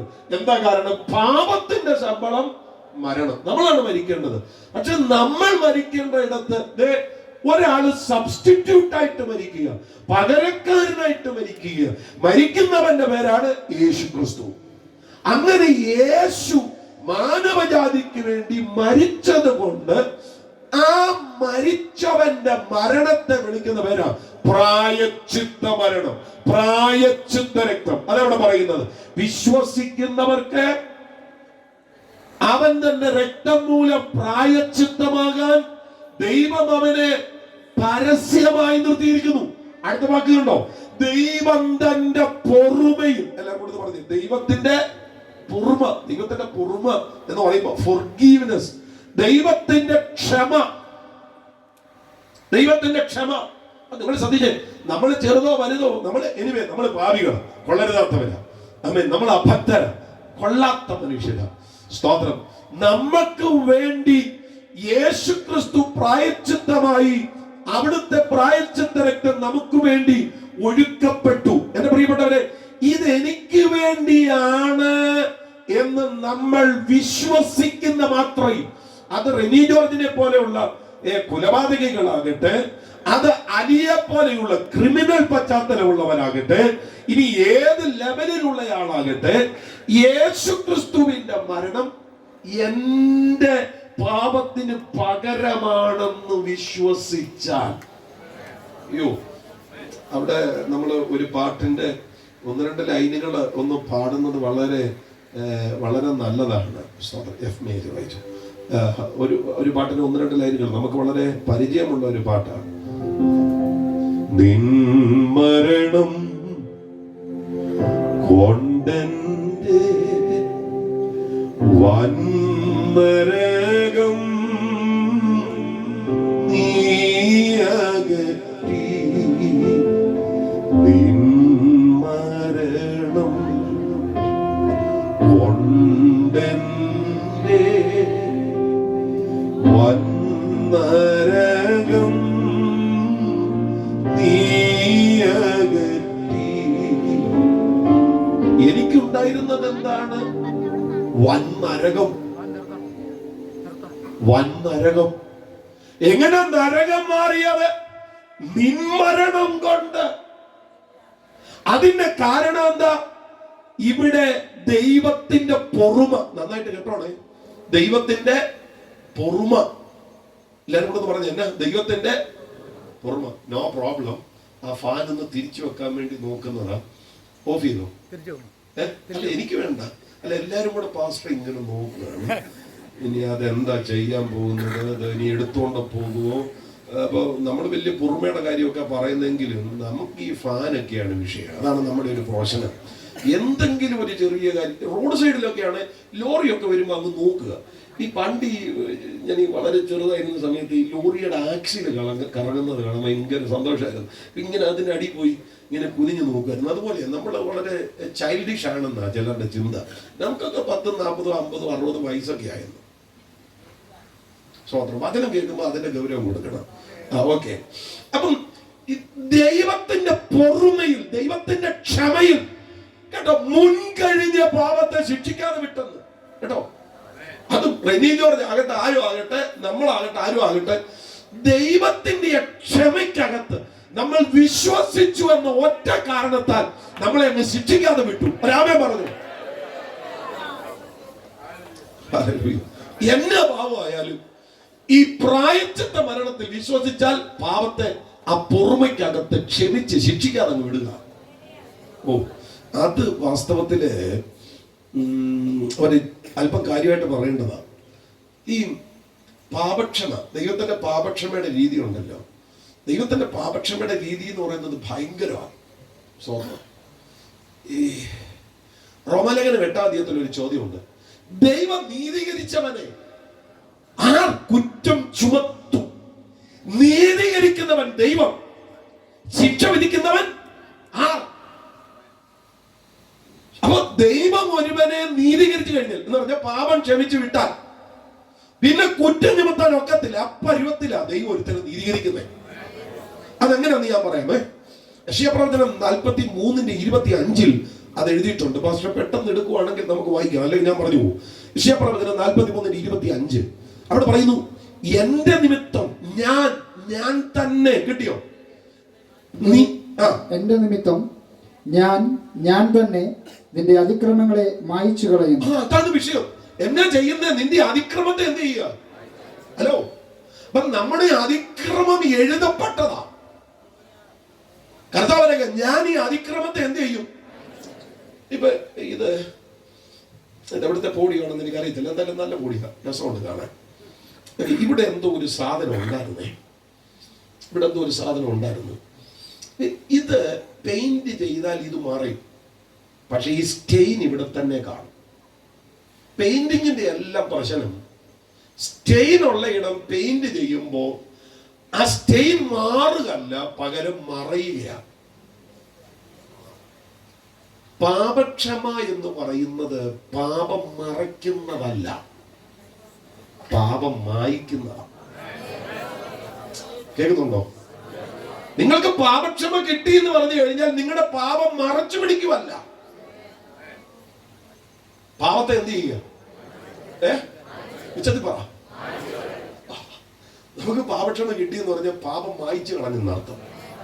അതുകൊണ്ടാണ് ചോദിക്കുന്നത്, ദൈവം നീതീകരിച്ചവനെ ആർ കുറ്റം ചുമത്തും? കാരണം ഇത് മായ്ച്ചു കളഞ്ഞു, പാപത്തെ മായ്ച്ചു കളഞ്ഞു. അതിന് യെശയ്യാപ്രവചനത്തിൽ തന്നെ പറയുന്ന വേറൊരു വാക്യമുണ്ട്. 44-22 വാക്യമാണ്. അവിടെ വായിക്കുന്നു, ഞാൻ കാർമുഖിനെ പോലെ. വായിച്ച പാസ്റ്ററെ, നിന്റെ ലംഘനങ്ങളെയും, ഞാൻ പറയുന്നൊരു വാക്യം വായിച്ചാൽ മതി. നിന്റെ ലംഘനങ്ങളെയും മേഘത്തെ പോലെ നിന്റെ പാപങ്ങളെയും മായ്ച്ചു കളയുന്നു. ഞാൻ എന്ത് ചെയ്യുന്നു? മായ്ച്ചു കളയുന്നു. ഹലോ അച്ഛൻ, നിങ്ങളുടെ പാപത്തെ കർത്താവ് എന്ത് ചെയ്തു? ഒന്നുകൂടെ പറ. മറച്ചോ? മറച്ചില്ല, മായിച്ചു. ഹല്ലേലൂയ. ആ ഒരു വെളിപ്പാട് നമ്മൾ പാടുന്ന ഒരു പാട്ടുണ്ടല്ലോ, പാപമെല്ലാം ക്ഷമിക്കുന്നവൻ. ചിലര് പാപമെല്ലാം മറയ്ക്കുന്നവൻ എന്ന് പാടാറുണ്ട്. മറക്കുകയല്ല, മായിക്കുക. മായിക്കുക. എങ്ങനെ മായിക്കുന്നു? കാർമുകിലിനെ പോലെ നിന്റെ ലംഘനങ്ങളെയും മേഘത്തെ പോലെ നിന്റെ പാപത്തെയും മായ്ച്ചു കളയുന്നു. അടുത്ത വാക്ക്, എങ്കിലേക്ക് തിരിഞ്ഞുകൊള്ളുക. ഇന്ന് പാപക്ഷമയുടെ വെളിപ്പാടില്ലാത്ത ആരെങ്കിലും ഉണ്ടെങ്കിൽ നിന്റെ പാപത്തെ മറയ്ക്കാനല്ല, മായ്ക്കാൻ കർത്താവോട് പറഞ്ഞു വന്നിട്ടുണ്ട്. അങ്ങോട്ട് തിരിയാനാ പറയുന്നത്. ഹല്ലേലൂയ. യിരെമ്യാപ്രവചനം 50:20 വാക്യത്തിൽ പറയുന്നുണ്ട്, ഇസ്രായേലിന്റെ അകൃത്യം അന്വേഷിച്ചാൽ അത് ഇല്ലാതെ ഇരിക്കും. നീതീകരണത്തിന്റെ രീതി ആ പാപത്തെ കർത്താവ് മായ്ച്ചു കളയുന്നത് കൊണ്ട് പിന്നെ അന്വേഷിച്ചാൽ കാണാൻ പറ്റത്തില്ല. നിങ്ങൾ ഇന്ന് രാത്രി കുറ്റബോധത്തിൽ നിന്ന് പുറത്തു വരണം കേട്ടോ. ഏതെങ്കിലും കുറ്റബോധം നിങ്ങളെ അലട്ടുന്നുണ്ടെങ്കിൽ, പാപക്ഷമ കിട്ടിയെന്ന് ഉറപ്പുണ്ടെങ്കിൽ പിന്നെ കുറ്റബോധത്തിനകത്ത് നീറേണ്ട കാര്യമില്ല. നമ്മളിങ്ങനെ പലപ്പോഴും കുറ്റബോധത്തിനകത്താ. കുറ്റബോധം എന്ന് പറഞ്ഞു കഴിഞ്ഞാൽ നമ്മൾ കരഞ്ഞ് നിലവിളിച്ച് എത്രയോ പ്രാവശ്യം കർത്താവിനോട് പറഞ്ഞു, കർത്താവ് ക്ഷമിക്കണേ. എന്റെ പ്രിയപ്പെട്ടവരെ, കണ്ണുനീരോടാണ് പ്രാർത്ഥനയെങ്കിൽ ഉറപ്പാണ് കർത്താവ് ക്ഷമിക്കും. അപ്പൊ കുറ്റബോധത്തിനകത്ത് പിന്നെ നമ്മൾ നീറേണ്ട കാര്യമില്ല. ആ നീരീകരണത്തിന്റെ ഒരു വലിയ വെളിപ്പാടാണ്. നമ്മെ സ്തോത്രം. കർത്താവ് അന്വേഷിച്ചാൽ കണ്ടെത്താൻ കഴിയാത്ത വിധത്തിൽ അത് മറയ്ക്കുക. ശരിക്കും ഈ നീതീകരണം എന്ന് പറഞ്ഞാൽ എന്താണെന്ന് ഞാൻ പറയാമേ. നീതീകരണം ഇവിടെയുള്ള സ്തോത്രം ഞാൻ പറഞ്ഞ പേരുകളാണ് ഇത്. നിങ്ങൾക്ക് ഈ ലിസ്റ്റ് നോക്കിയാൽ എന്താ എഴുതിയിരിക്കുന്നതെന്ന് അറിയത്തില്ല. നിങ്ങൾക്ക് അറിയാമല്ലോ ഇതിനകത്ത് എഴുതിയിട്ടുണ്ടോ? അറിയത്തില്ലേ? അറിയാം.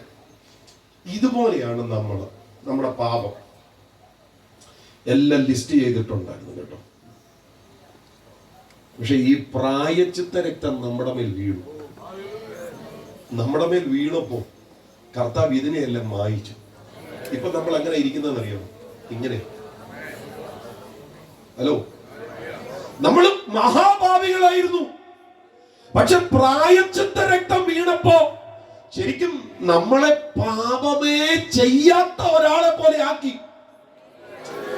കേൾക്കുന്നുണ്ടോ? നമ്മൾ ആരായിരുന്നു? കൊള്ളരുതാത്തവരായിരുന്നു. പക്ഷെ പ്രായശ്ചിത്ത രക്തം വീണപ്പോ നമ്മളെ പാപമേ ചെയ്യാത്ത ഒരാളെ പോലെ ആക്കി. ഇതാണ് ജസ്റ്റിഫിക്കേഷൻ, നീതീകരണം. ശരിക്കും നീതിവൽക്കരണമാണത് കേട്ടോ. ഇങ്ങനെ പാപക്ഷമ അനുഭവിച്ചവനെ ബൈബിൾ വിളിക്കുന്ന പേരാണ് നീതിമാൻ. നീതീകരണം അനുഭവിച്ചവൻ ആരാണ്? നീതിമാൻ. സ്വതന്ത്രം. എന്റെ പ്രിയരെ, വാസ്തവത്തിൽ നമ്മളെ നീതീകരിക്കുക മാത്രമായിരുന്നില്ല ചെയ്തത്. നിങ്ങളെ 26-ാമത്തെ വാക്യം നോക്കിയേ.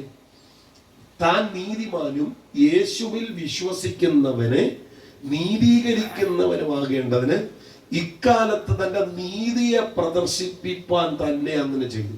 അപ്പൊ നമ്മളെ നീതീകരിക്കുക മാത്രമല്ലായിരുന്നു കർത്താവ് ചെയ്തത്, നമ്മുടെ മേൽ നീതിയെ പ്രദർശിപ്പിച്ചു. നീതിയെ പ്രദർശിപ്പിച്ചു. ഇത് ചാക്കോ സാറിന്റെ പ്രോപ്പർട്ടി അല്ലയോ? അല്ലേ? ഈ വാസ്തവത്തിൽ ഈ പ്രോപ്പർട്ടി GPS ലൊക്കേറ്റർ വെച്ച് ഇപ്പൊ ഈ ടെന്റിന്റെ പിക്ചർ എടുക്കാം. GPS ലൊക്കേറ്റർ വെച്ച് നമ്മുടെ കുഞ്ഞുങ്ങളോടൊക്കെ പറഞ്ഞാൽ ചിലപ്പോൾ അറിയാവുന്നവർക്ക് എടുക്കാൻ പറ്റും. സ്തോത്രം. ഇതിന്റെ ഒരു ലൈവ് മൂവ്മെന്റ് കാണാൻ പറ്റത്തില്ലെന്നേ ഉള്ളൂ, പക്ഷെ നമുക്ക് ഇതിന്റെ പിക്ചർ എടുക്കാൻ പറ്റും. ഇതുപോലെ ദൈവം ഉയരത്തിൽ നിന്ന് നമ്മളിലേക്ക് നോക്കുമ്പോൾ നമ്മളിൽ ഇപ്പൊ കാണുന്നത് പാപമല്ല. ഞാനിപ്പോ ഒരു ഉദാഹരണം പറയാം. എന്റെ കയ്യിലിരിക്കുന്ന ഈ ടവല് എന്റെ ശിരസിന്റെ മേലിട്ടാൽ ഇപ്പൊ കാണുന്നത് എന്റെ മുടിയല്ല, പിന്നെന്താ കാണുന്നത്? ഈ ടവലാണ്. ഇതുപോലെ യേശുക്രിസ്തുവിന്റെ രക്തത്താൽ പാപം മായ്ക്കപ്പെട്ട എന്നിൽ ഇവിടെ വായിക്കുന്നു അവിടുത്തെ നീതി പ്രദർശിപ്പിച്ചിരിക്കുകയാണ്.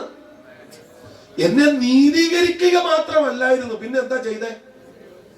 നീതിയെ പ്രദർശിപ്പിച്ചു. ഈ വാക്ക് നിങ്ങൾ ശ്രദ്ധിച്ച്. Church of God fellowship in India, Salem church, വായു, ഇത് ഇവിടെ പ്രദർശിപ്പിച്ചിരിക്കുക. ഇതുപോലെ നമ്മളിൽ എന്തിനാ ഇതെന്തിനാ? ഇത് പ്രദർശനമല്ലേ, അല്ലാതെ ഇതിന്റെ ഉറപ്പിന് വേണ്ടിയാണോ? പ്രദർശന. ഇതുപോലെ നീതീകരിക്കപ്പെട്ട നമ്മുടെ മേൽ യേശുക്രിസ്തുവിന്റെ നീതിയുടെ പ്രദർശനം കൂടെ നടത്തിയേക്കുക. അതുകൊണ്ട് വെള്ളം തൊടാതെ നിങ്ങൾക്ക് വിളിക്കാം നീതിമാൻ. നമ്മൾ ആരാ? പിന്നെ ഉള്ളത് പറഞ്ഞു കഴിഞ്ഞാൽ നമ്മുടെ ഇടയിൽ നിന്ന് ലോപിച്ചു പോയ കുറെ വാക്കുകളുണ്ട്. എന്നെ ഇവിടെ ഈ ശാസ്താംകോട്ടയിൽ നിന്ന് എല്ലാവരും പറഞ്ഞേക്കും, എനിക്ക് തന്നെയാണ് ബുദ്ധിമുട്ടാണ്. ഞാനതൊരു 1000 പ്രാവശ്യം വേദികൾ പറഞ്ഞിട്ടുണ്ട്. ഞാൻ ശാസ്താംകോട്ടക്കാരനല്ല. ഞാൻ ഈ ശാസ്താംകോട്ടയിൽ പാസ്റ്ററായിരുന്ന ഒരു സമയത്താണ് ഈ പ്രസംഗ വേദിയിലോട്ട് വന്നത്. ആ സമയത്ത് അവിടെ നിന്ന് ഇങ്ങനെ പ്രസംഗിക്കാൻ പോകുന്നത് കൊണ്ട് എന്നെ വിളിച്ച പേരാണ് ശാസ്താംകോട്ട. ഞാൻ അവിടെ വിട്ടിട്ട് 15 വർഷമായി. ഇപ്പൊ ഇവിടെ അടുത്ത് പുതുപ്പള്ളിയിലാണ് ചർച്ച്, അവിടെ താമസിക്കുന്നത്. വീട് കുമ്പനാടാണ്. സ്തോത്രം. ഞാനതൊന്ന് ക്ലാരിഫൈ ചെയ്യാൻ വേണ്ടി. അതുകൊണ്ട് ഇനി ആരെങ്കിലും മീറ്റിങ്ങിന് വിളിക്കാൻ പ്ലാൻ ഉണ്ടെങ്കിൽ ഈ ശാസ്താംകോട്ട എന്ന് വെക്കരുത്, റെജി മാത്യു എന്ന് വെച്ചാൽ മതി. സ്തോത്രം. ഇനി നിർബന്ധമാണ് കുമ്പനാട്ടം എന്ന് വെച്ചാലും കുഴപ്പമില്ല. സ്തോത്രം. കാരണം ഞാൻ കുമ്പനാടാണ് താമസിക്കുന്നത്. ഓക്കെ. അപ്പം ഈ കർത്താവ് നീതിയെ പ്രദർശിപ്പിച്ചിരിക്കുക. ഞാൻ പറഞ്ഞില്ലേ ലോപിച്ചു പോയി എന്ന് പറയുമ്പോൾ, ഈ ശാസ്താംകോട്ടയ്ക്ക് അടുത്തൊരു സ്ഥലമുണ്ട്, തേവലക്കര. ആ സ്ഥലം അറിയാവുന്ന ആരെങ്കിലും ഉണ്ടോ? തേവലക്കര അറിയാം. സത്യത്തിൽ അത് തേവലക്കരയല്ല, ദേവാലയക്കരയാണ്. ദേവാലയക്കര എന്നിങ്ങനെ വിളിച്ച് തേഞ്ഞ് ദേവാലയക്കരയായി. ഈ ബിപിൻ പാസ്റ്റർ, ഞങ്ങൾ താമസിക്കുന്ന കുമ്പനാടിന് തൊട്ടടുത്തൊരു സ്ഥലമാണ് ഇരവി വേരൂര്. ഞങ്ങളൊക്കെ അവിടെ ചെന്ന് താമസിക്കുന്ന ആളുകളൊക്കെ ഇരവി വേരൂർ എന്ന് പറയും. പക്ഷെ കുമ്പനാട്ടുകാരോ ഇരവി വേരൂരുകാരോ ഇരവി വേരൂർ എന്ന് പറയത്തില്ല, ഇരവേലി. ഇതുപോലെയാണ് നമ്മുടെ ഇടയിൽ നിന്ന് കുറെ സംഭവങ്ങൾ ലോപിച്ചു പോയി. ഞാനത് പറയുന്നത്, ഒരു കാലഘട്ടത്തിൽ നമ്മുടെ സഭായോഗത്തെ വിശുദ്ധ സഭായോഗം എന്നായിരുന്നു വിളിക്കുന്നത്. ഓർമ്മയുണ്ടോ? ഇപ്പൊ അതിനെ കേൾക്കാറുണ്ടോ? ഇപ്പൊ വിശുദ്ധ ഇല്ല, പക്ഷെ സഭായോഗമുണ്ട്. അതുപോലെ ഈ മിക്കവാറും സാക്ഷി പറയാൻ എഴുന്നേൽക്കുമ്പോൾ വിശുദ്ധന്മാർ എന്ന് പറയുമായിരുന്നു. പക്ഷെ ഇപ്പോ സാക്ഷ്യമുണ്ടെങ്കിലും വിശുദ്ധന്മാർ എന്ന് പറയുന്നില്ല. എന്തോ ഒരു കുഴപ്പമുണ്ടായിട്ടുണ്ട്. അതുപോലെ നീതീകരണം എന്ന് പറയുന്ന കാര്യമൊക്കെ പറയുമ്പോൾ നമുക്ക് അങ്ങോട്ട് ഒക്കുന്നില്ല. അത് കൈവിരിപ്പുണ്ടായിരിക്കാമെന്ന് എനിക്ക് തോന്നുന്നത്. സ്വോത്രം. നിങ്ങൾ ശ്രദ്ധിക്കണം, പാവം എല്ലാം ക്ഷമിച്ചു, ഇപ്പൊ നീതി പ്രദർശിപ്പിച്ചു എന്നൊക്കെ പറയുമ്പോൾ എൻ്റെ പ്രിയ സഹോദരങ്ങളെ, കൊള്ളാലോ, നീതി പ്രദർശിപ്പിച്ചിരിക്കുകയാണ്, നീതിമാനുമാണ്, എന്നാ പിന്നെ എന്തും ചെയ്തോളാം എന്നൊക്കെ കരുതുന്നുണ്ടെങ്കിൽ പണി പാഴ്സലായിട്ട് വീട്ടിൽ വരുമെന്ന എൻ്റെ ഒരു അഭിപ്രായം. അവിടെ ഒരു പ്രത്യേക പദപ്രയോഗമുണ്ട്. ദൈവം തന്റെ പൊറുമയിൽ മുൻകഴിഞ്ഞ പാപങ്ങളെ ശിക്ഷിക്കാതെ വിടുക നിമിത്തം എന്ന. ഏത് പാപത്തെ ശിക്ഷിക്കാതെ വിട്ടെ? മുൻകഴിഞ്ഞ പാപം. ഈ പാവമെല്ലാം ശിക്ഷിക്കാതെ വിട്ട് നീതീകരണമെല്ലാം അനുഭവിച്ച് നീതിയെല്ലാം പ്രദർശിപ്പിച്ച് ഇങ്ങനെ ഇരുന്നിട്ട് സൈഡ് പിടിച്ച് ബിവറേജിന്റെ മുന്നിൽ ക്യൂ നിൽക്കാൻ പോയിട്ട് ഈ വാക്യം എടുത്തോണ്ട് നിൽക്കരുത്. അതുകൊണ്ടല്ലേ നമ്മൾ ഈ കൊരിന്ത്യ ലേഖനത്തിലും ഈ കർത്തൃമേശ സംബന്ധമായി നമ്മളിങ്ങനെ വായിച്ചു വരുമ്പോൾ അയോഗ്യമായ അപ്പം തിന്നുകയും അൺവർത്തി മാനർ, അയോഗ്യമായ അപ്പം തിന്നുകയും പാനപാത്രം കുടിക്കുകയും ചെയ്യുന്നവനല്ല കർത്താവിന്റെ രക്തവും ശരീരവും സംബന്ധിച്ച് കുറ്റക്കാരനാണ്. ഭാവിയെ നീ യേശുവിൽ വന്നാൽ പാപക്ഷമയുണ്ട്, ഉറപ്പാ. നിന്റെ പാപത്തെ മായ്ക്കും കർത്താവ്. നിന്നിൽ അവിടുത്തെ നീതിയെ പ്രദർശിപ്പിക്കും. പക്ഷെ നീതിയെല്ലാം അനുഭവിച്ചിട്ട് വീണ്ടും പാപം ചെയ്താൽ ആദ്യത്തെ പരിധിയിൽ അത് വരത്തില്ല.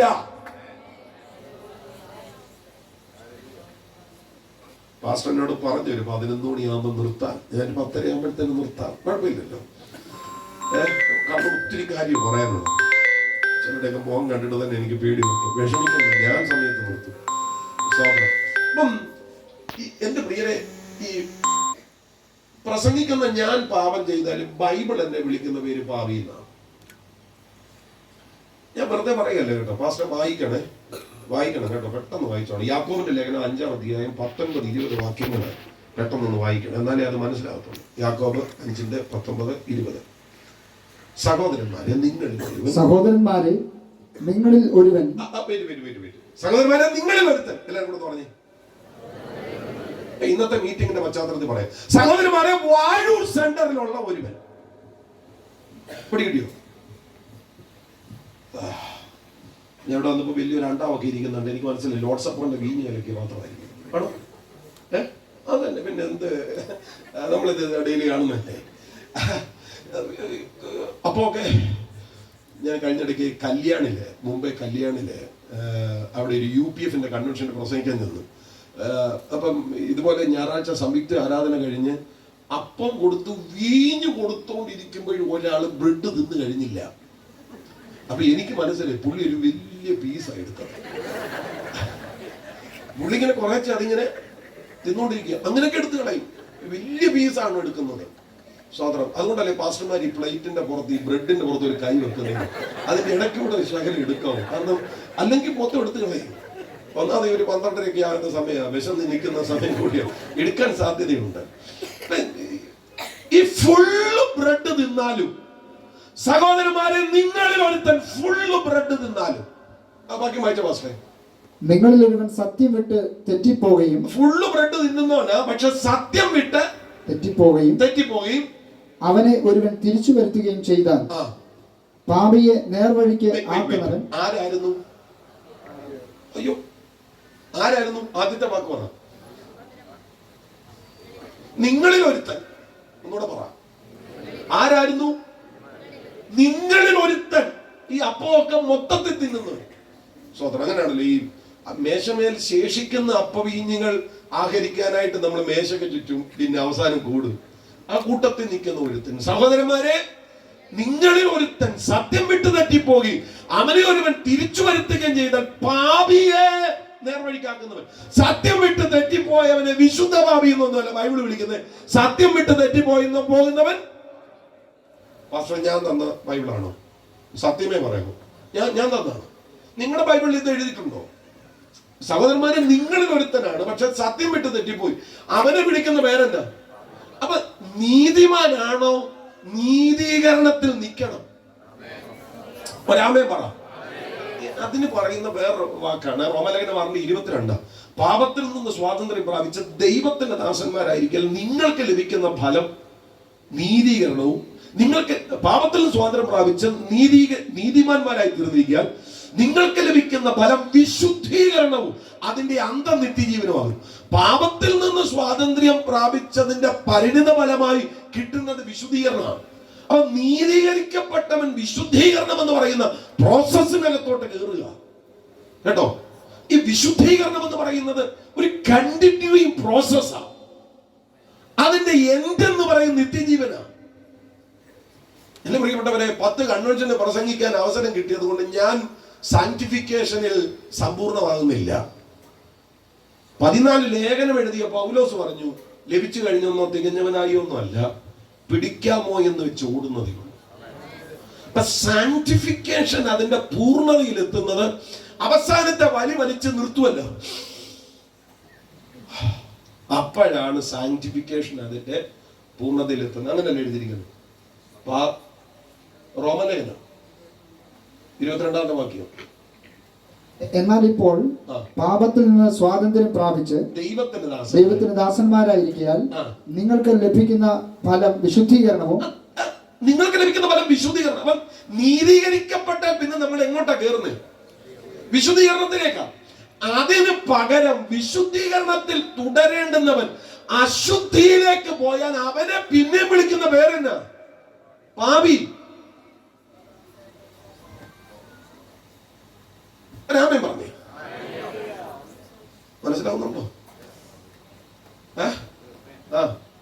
വെള്ള ചമ്പുമൊക്കെ തിരുമി തിന്ന് കട്ടൻ പീടി അടിച്ച് സ്വോത്രം അല്ലേ, കുടുംബവും കലക്കി നുണയും പറഞ്ഞു തെക്കും വടക്കും നടന്ന്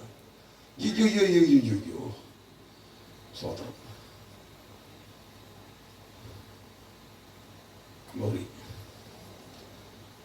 സെൻട്രൽ കൺവെൻഷൻ ആയതുകൊണ്ട് എങ്ങനെ പറഞ്ഞു. വെളിപ്പാട് പുസ്തകം 3-ാം അധ്യായം 5-ാമത്തെ വാക്യം പേടിക്കേണ്ട വാക്യ. ജയിക്കുന്നവൻ വെള്ളയുടുപ്പ് ധരിക്കും, അവന്റെ പേര് ഞാൻ ജീവപുസ്തകത്തിൽ നിന്നും മായ്ച്ചു കളയാതെ. ആരുടെ പേര് മായ്ക്കത്തില്ല? വായിച്ച പാസ്റ്റർ, വെളിപ്പാട് 3:5. ആരുടെ പേര് മായ്ക്കത്തില്ല? ജയിക്കുന്നവൻ വെള്ളയുടുപ്പ് ധരിക്കും, അവന്റെ പേര് ഞാൻ ജീവപുസ്തകത്തിൽ. വെള്ളയെ കുറിച്ചൊരു കാര്യം പറയാം. ജയിക്കുന്നവൻ എന്നാ ധരിക്കും? വെള്ള ധരിക്കും. ഇനി സ്വർഗത്തിൽ ചെന്നാലും വെള്ളയാണ് കേട്ടോ. അതുകൊണ്ട് ഇവിടെ ഇട്ട് പ്രാക്ടീസ് ചെയ്യുന്നത് നല്ലതാണ്. സ്വന്തം ചിലർക്ക് വെള്ളയോട് ഭയങ്കര അലർജിയാണ്. പ്രാക്ടീസ് ചെയ്യുന്നത് നല്ലതാണ്. അലർജി ഉള്ളവർ സ്വർഗത്തിലൊക്കെ ചെന്ന് വിഷമിക്കാൻ സാധ്യതയുണ്ട്. സ്വർഗത്തിലെ ഉടുപ്പ് വെള്ളയാണെന്ന് നിങ്ങളോട് ആരാ പറഞ്ഞത്? എന്നോട് ആരെങ്കിലും ചോദിച്ചാൽ വെളിപ്പാട് പുസ്തകം വായിക്കാനേ ഞാൻ പറയത്തുള്ളൂ. അവിടെ എല്ലാം എഴുതി വെച്ചിട്ടുണ്ട്, വെള്ള നിലയെങ്കി ധരിച്ച ഒരു പുരുഷാരം, എണ്ണിക്കൂടാത്തൊരു പുരുഷാരം. സ്വർഗത്തിലെ ഈ വേഷം മുഴുവൻ കാണുന്ന വെള്ള എന്നുള്ള നിലയിൽ വെളിപ്പാട് പുസ്തകം വായിച്ചാൽ മതി, അത് കിട്ടും. സ്വോത്രം. അപ്പൊ ജയിക്കുന്നവൻ വെള്ള ഉടുപ്പ് ധരിക്കും, അവന്റെ പേർ ഞാൻ ജീവപുസ്തകത്തിൽ നിന്ന് മായ്ച്ചു കളയാതെ. ആരുടെ പേര് മായ്ക്കത്തില്ല? സ്വോത്രം. IPC ചർച്ചിലെ ഒരാള് മെമ്പർഷിപ്പ് എടുത്തു കഴിഞ്ഞാല് അയാളെ മുടക്കണമെങ്കിൽ ആദ്യം പ്രസിഡന്റ് തീരുമാനിക്കണം, പിന്നെ കമ്മിറ്റി സപ്പോർട്ട് ചെയ്യണം, പിന്നെ ജനറൽ ബോഡി മുടക്ക് വായിക്കണം, ജനറൽ ബോഡി അപ്രൂവ് ചെയ്യണം. എന്നാൽ മാത്രമേ മുടക്ക് പ്രാബല്യത്തിൽ വരത്തുള്ളൂ. പക്ഷേ കർത്താവിന് ഒരു പ്രസിഡന്റിന്റെ അനുവാദം വേണ്ട, ഒരു കമ്മിറ്റിയുടെ കൗൺസിലിന്റെ അനുവാദം വേണ്ട, ഒരു ജനറൽ ബോഡിയുടെ അനുവാദം വേണ്ട. തോറ്റവന്റെ പേര് മായ്ക്കും. ഞാൻ എഴുതി വെച്ചൊന്നല്ല, എന്നോട് പിണങ്ങണ്ട. യോഹന്നാന് വെളിപ്പെടുത്തി കൊടുത്ത ദൂതനോടും യോഹന്നാനോട് ഇത് പറയാൻ ദൂതനെ പറഞ്ഞു വിട്ട കർത്താവിനോടും പിന്നെ ഇത് എഴുതി പിടിപ്പിച്ച യോഹന്നാനോടും പിണങ്ങിക്കോ, ഞാൻ പുസ്തകത്തിൽ എഴുതിയിരിക്കുന്ന പറഞ്ഞതേ ഉള്ളൂ. ജയിക്കുന്നവന്റെ പേര് മായ്ക്കത്തില്ല, തോറ്റവന്റെ പേര് മായ്ക്കുമെന്ന് അതിന്റെ അർത്ഥം. സ്വതന്ത്രം. കാരണം ജീവപുസ്തകത്തിന്റെ കസ്റ്റോഡിയൻ സജി പാസ്റ്റർ അല്ല, സെൻട്രൽ പാസ്റ്റർ ആണതുകൊണ്ട് ജീവപുസ്തകത്തിന്റെ കസ്റ്റോഡിയൻ സജി പാസ്റ്റർ അല്ല. ചാക്കോ സാർ വളരെ സീനിയറാണ്, ഒരു സഭയുടെ പ്രസിഡന്റ് ആണ്. ചാക്കോ സാർ അല്ല ജീവപുസ്തകത്തിന്റെ കസ്റ്റോഡിയൻ. ഞാനെങ്ങാനും ആയിരുന്നെങ്കിൽ എന്റെ വിശ്വാസി എങ്ങനെയും തള്ളി കയറ്റിയനെ. അങ്ങനെയാണല്ലോ സ്വതന്ത്രം. എത്ര സമയം ഇല്ലെന്ന് പറഞ്ഞാലും നമ്മുടെ വിശ്വാസിയെ ഒന്ന് പിടിച്ചു കയറ്റാമെങ്കിൽ നമ്മൾ കയറ്റും. ജീവപുസ്തകത്തിന്റെ കസ്റ്റോഡിയൻ നമ്മൾ വല്ലതായിരുന്നു ഉറപ്പാ, നമ്മുടെ എല്ലാ പുള്ളികളും കയറിയാണ്. പക്ഷെ ജീവപുസ്തകത്തിന്റെ കസ്റ്റോഡിയൻ ദൈവമാണ്. ഇത് ഒരുത്തന്റെ കയ്യിൽ കൊടുത്തിട്ടില്ല. രാമൻ പറഞ്ഞു കേട്ടോ. അപ്പൊ എഴുതുന്നതും കർത്താവ്, മായ്ക്കുന്നതും കർത്താവ്. ഞാൻ പറഞ്ഞത് പുസ്തകത്തിൽ പേരെഴുതിയാൽ അതിനെ നിലനിർത്താനുള്ള ബാധ്യസ്ഥത കൂടെ നമുക്കുണ്ട്.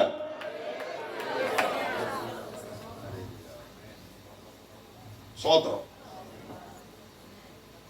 ശമ്പു തിന്നില്ലെന്നേ ഉള്ളു കേട്ടോ. ഇതങ്ങോട്ട് ഉരുട്ടി അടിച്ചങ്ങോട്ട് ഉരുട്ടിയെടുത്ത് കണ്ടിട്ടില്ലയോ? പേര് മായിച്ചു കളയും കേട്ടോ. മായിച്ചെന്നുള്ളത് നമ്മൾ അറിയത്തില്ല എന്നുള്ളത് ഏറ്റവും വലിയ പ്രശ്നം. നമുക്കറിയത്തില്ല മായിച്ചു എന്നുള്ളത്. സ്വന്തം സൈഡ് വലിഞ്ഞു പോകാമെന്നൊന്നും ചിന്തിക്കേണ്ട, ഓരോ ഓപ്ഷനും ഇല്ല. രക്ഷിക്കപ്പെട്ട് നേരത്തെ പാപത്തിന്റെ ദാസനായിരുന്നു, ഇപ്പൊ ദൈവത്തിന്റെ ദാസനായി. ദൈവത്തിന്റെ സ്റ്റാൻഡേർഡ് ജീവിക്കണം. ഓരോന്നിനും ഓരോ പ്രോസസ് ഉണ്ട്. ഈ മൈക്ക് ഞാൻ ഇങ്ങനെ ഉപയോഗിക്കുന്നു. ഇവിടെ ഒരു മോണിറ്റർ വെച്ചിട്ടുണ്ട്. നിങ്ങൾ ശ്രദ്ധിച്ചേ, ഇതിനൊരു നിശ്ചിത അകലമുണ്ട്. അല്ലാതെ ഞാൻ ഇതിന്റെ മുന്നിൽ കൊണ്ട് മൈക്ക് പിടിച്ച് ഇത് ഹൗൾ ചെയ്യും. നിങ്ങൾ മനസ്സിലാക്കാൻ വേണ്ടി കാണിച്ചതാണ്. ഇതിനൊരു പ്രോസസ് ഉണ്ട്, ഇതിനൊരു പ്രവർത്തന രീതിയുണ്ട്, ഇതിനൊരു നിശ്ചിത അകലമൊക്കെ ഉണ്ട്. അല്ലാതെ ഇതെല്ലാം കൂടെ അതിനെതിരെല്ലാം കയറ്റി വെച്ച് കഴിഞ്ഞാൽ ഇതുപോലുള്ള ശബ്ദമേ കേൾക്കാൻ പറ്റത്തുള്ളൂ. ഇതുപോലെ എല്ലാറ്റിനും ഒരു രീതിയുണ്ട്. ആത്മീക ജീവിതത്തിനൊരു ചിട്ടയുണ്ട് കേട്ടോ. ആത്മീക ജീവിതത്തിനൊരു ചിട്ടയുണ്ട്. ഇത് കെട്ടഴിച്ചിട്ടിരിക്കുന്ന പുസ്തകമൊന്നുമല്ല. പിന്നെ നിങ്ങൾ സൈഡ് വലിഞ്ഞു പോയി, നിങ്ങൾ ബിവറേജിന്റെ മുന്നിൽ പോയി നിന്ന് വാട്ടീസൊക്കെ അടിച്ച് നിങ്ങൾ മരിച്ചു കഴിഞ്ഞാൽ സജിപാസ് നന്നായിട്ട് അടക്കത്തില്ലയോ? പിന്നെ നമ്മൾ 90 സങ്കീർത്തനമൊക്കെ ചെന്നു, ഈ എന്തോ വായന, കർത്താവേ നീ തലമുറയായി ഞങ്ങളുടെ സങ്കേതമാകുന്നു. അത് ശ്രുതിയൊക്കെ അങ്ങോട്ട് ഇട്ടാൽ ശ്രുതിക്ക് പാടും ഞങ്ങൾ. സ്വോത്രം. പിന്നെ അങ്ങനെ കുറെ പാട്ടുണ്ടല്ലോ. ആകെയൽപ്പ നേരം മാത്രം എന്റെ യാത്ര തീരുവാൻ യേശുവേ നിനക്ക് സ്വോത്രം, വേഗം നിന്നെ കാണും. പിന്നെ പോകുന്നേ ഞാനും അത് എടുക്കാൻ നേരത്താ പോകുന്നേ ഞാനും എൻഗ്രഹം തേടി ദൈവത്തോടൊത്ത് ഉറങ്ങിടാൻ. അയ്യോ, ഇതൊക്കെ അങ്ങോട്ട് പാടി കരയും. നിങ്ങൾ എന്തിനു കരയുന്നേ? ഞാൻ സ്വർഗനാട്ടിലോട്ട് പോവാ, കർത്താവിന്റെ കൂടെ കിടന്ന് ഉറങ്ങിട്ട് പിറ്റേന്ന് ഒപ്പം ഉണരാൻ പോവാന്നൊക്കെ പറഞ്ഞ് പാട്ടൊക്കെ ഗംഭീരം കേട്ടോ. അത് പാടി നമ്മൾ എന്നിട്ട് സെമിത്തേരിയിലോട്ട് കൊണ്ടുവച്ച കുഴിയുടെ അടുക്കലോട്ട് വെച്ചിട്ട് പിന്നെ ഒരു പ്രസംഗം 1.5 മണിക്കൂർ ഒന്നൂരിതിലങ്ങനെ 15 അധ്യായം വായിച്ചിട്ട് എന്നിട്ട് മുഖമെല്ലാം മൂടി അവസാനത്തെ ചുംബനം കൊടുത്ത് പിന്നീട് ഒരു പരിപാടിയുണ്ട്. കർത്താവ് തൻ ഗംഭീരനാഥത്തോടും പ്രധാന ദൂതന്റെ ശബ്ദത്തോടും ദൈവത്തിന്റെ കാഹളത്തോടും കൂടെ സ്വർഗത്തിൽ നിന്ന് ഇറങ്ങി വരുമ്പോൾ ക്രിസ്തുവിൽ മരിച്ച വിശുദ്ധന്മാർ ഉയർത്തെഴുന്നേൽക്കുന്ന കൂട്ടത്തിൽ ഈ ശരീരം ഉയർത്തെഴുന്നേൽക്കുമെന്ന പ്രത്യാശയോടെ പൊടിപണ്ടായിരുന്നത് പോലെ മണ്ണോട് മണ്ണാവാൻ ഞാൻ നിന്നെ പിതാവിന്റെയും പുത്രന്റെയും പരിശുദ്ധാത്മാവിന്റെ നാമത്തിൽ പൂഴി കേൾപ്പിക്കുന്നു. നീയോ പ്രിയ പിതാവെ പോയി വിശ്രമിച്ചുകൊള്ളുക, കാലാവസാനത്തിൽ നിന്റെ ഓഹരി പ്രാപിപ്പാൻ എഴുന്നേറ്റ് വരിക എന്നൊക്കെ പറഞ്ഞ് അങ്ങ് അടക്കും കേട്ടോ. പക്ഷേ ഉയർക്കത്തില്ല. ഇങ്ങനെ പറയുന്നത് നമ്മുടെ രീതിയാ കേട്ടോ, നമ്മുടെ രീതിയാ. ഉയർക്കണമെങ്കിൽ വിശുദ്ധ ജീവിതം വേണം. പേര് പുസ്തകത്തിൽ ഉണ്ടെന്ന് ഉറപ്പ് വേണം. ഇന്ന് രാത്രി 2 ദിവസം അല്ലാതെ ഉള്ളായിരുന്നു എന്തായാലും യോഗം. ഈ യോഗം കഴിഞ്ഞ് ഈ മലയിറങ്ങി താഴോട്ട് പോകുമ്പോ പുസ്തകത്തിൽ പേരുണ്ടെന്ന് ഉറപ്പ് വേണം കേട്ടോ. തോറ്റവന്റെ പേര് പുസ്തകത്തിൽ ഇല്ലെന്ന് അസന്നിഗ്ധമായി ബൈബിൾ പ്രഖ്യാപിക്കുന്നു. പാപം മോചിച്ചു, ശരി, പക്ഷെ അതിന്റെ സ്റ്റാൻഡേർഡിലാണോ ജീവിക്കുന്നത്? ശിക്ഷിക്കാതെ വിട്ട പാപം, മായ്ച്ചു വിട്ട പാപം മുൻഗണിത പാപമാ കേട്ടോ. ഒരു നല്ല ഹല്ലേലൂയ പറഞ്ഞോട്ടെ. ഒരു റിവൈവൽ ഉണ്ടാകുന്നൊന്നുമല്ല ഞാൻ പ്രസംഗിക്കുന്നത്, നല്ല ദൈവമയം ഉണ്ടാകാൻ വേണ്ടിയാ. സ്വോത്രം. ഹല്ലേലൂയ. പാസ്റ്ററേ പറ്റിപ്പോയി, ഇനിയിപ്പോ എന്നാ ചെയ്യുന്നത്? അറിവില്ലായ്മയുടെ കാലങ്ങളെ ദൈവം ലക്ഷ്യമാക്കുന്നില്ല. മടങ്ങി വന്നോണം. നാളെയല്ല, ഇന്ന്, ഇപ്പൊ മടങ്ങി വരണം. സറണ്ടർ ആകണം. ഇനിയും ചെയ്യത്തില്ല എന്ന് പറഞ്ഞ് മടങ്ങി വരണം. സ്വോത്രം. പാസ്റ്ററേ ഇതെല്ലാം മനസ്സിലാക്കിയിട്ട് മടങ്ങി വന്നില്ലല്ലോ. എബ്രായലേഖനം 10:26 സത്യത്തിന്റെ പരിജ്ഞാനം ലഭിച്ച ശേഷം അനുപൂർവ്വം പാപം ചെയ്താൽ പാപങ്ങൾക്ക് വേണ്ടി ഇനിയൊരു യാഗവും ശേഷിക്കുന്നില്ല. സത്യത്തിന്റെ പരിജ്ഞാനം കിട്ടിയിട്ട് പിന്നെ പാപം ചെയ്താൽ കുഞ്ഞെ നിന്റെ കാര്യത്തിൽ തീരുമാനമാകും കേട്ടോ. വചനം പറയുന്നത് കൃത്യമായി മനസ്സിലാക്കിയിട്ട് വീണ്ടും അതിനെ വിട്ടിട്ട് പാപത്തിലേക്ക് പോയാൽ കാര്യം തീരുമാനിക്കപ്പെടുമെന്ന്. സ്തോത്രം. Hallelujah, hallelujah, hallelujah. ഈ 1 യോഹന്നാന്റെ ലേഖനം 3-ാം അധ്യായം 8-ാമത്തെ വാക്യം, പാപം ചെയ്യുന്നവൻ പിശാചിന്റെ മകൻ എന്നൊരു പ്രയോഗമുണ്ട്. പാപം ചെയ്യുന്നവൻ പിശാചിന്റെ മകൻ. ശരിക്കും അത് ഇംഗ്ലീഷ് ബൈബിളിലാണ് കുറച്ചുകൂടെ നന്നായിട്ട് എഴുതിയിരിക്കുന്നത്. Anyone who continues to sin belongs to the devil. പാപത്തിൽ തുടരുന്നവൻ. ലോർഡ് സപ്പർ വരും, നമ്മൾ സമർപ്പിക്കും. നമ്മൾ ഇടയ്ക്ക് പറയുന്ന ഒരു വാക്കുണ്ടല്ലോ, അടിയനെ പൊടിയോളം താഴ്ത്തുന്നു. നമ്മൾ ഈ പൊടിയോളം താഴ്ത്തി ലോർഡ് സപ്പർ വരുമ്പോഴാണ് ഈ പൊടിയോളം താഴ്ത്തുന്നത്. സ്തോത്രം. അടിയനെ പൊടിയോളം താഴ്ത്തുന്നു. ഇങ്ങനെ പറഞ്ഞയ്യോ ചിലപ്പോൾ ചിലർക്ക് അങ്ങ് തിരിഞ്ഞു പോകും. പൊടിയനെ അടിയോളം താഴ്ത്തുന്നു എന്നൊക്കെ. സ്തോത്രം. ഇങ്ങ് താഴ്ത്തി ഓരോ ലോർഡ് സപ്പറിനും അങ്ങ് താഴ്ത്തുകയാണ്. സ്തോത്രം. ഈ ഓരോ ലോർഡ് സപ്പർ കഴിഞ്ഞ് പിന്നെയും പോയി പാപം ചെയ്ത്, പിന്നെയും പാപം ചെയ്ത് ഇങ്ങനെ പോകുമ്പോ എല്ലായ്പ്പോഴും ക്ഷമ ഇങ്ങനെ തരുമെന്ന് കരുതരുത്.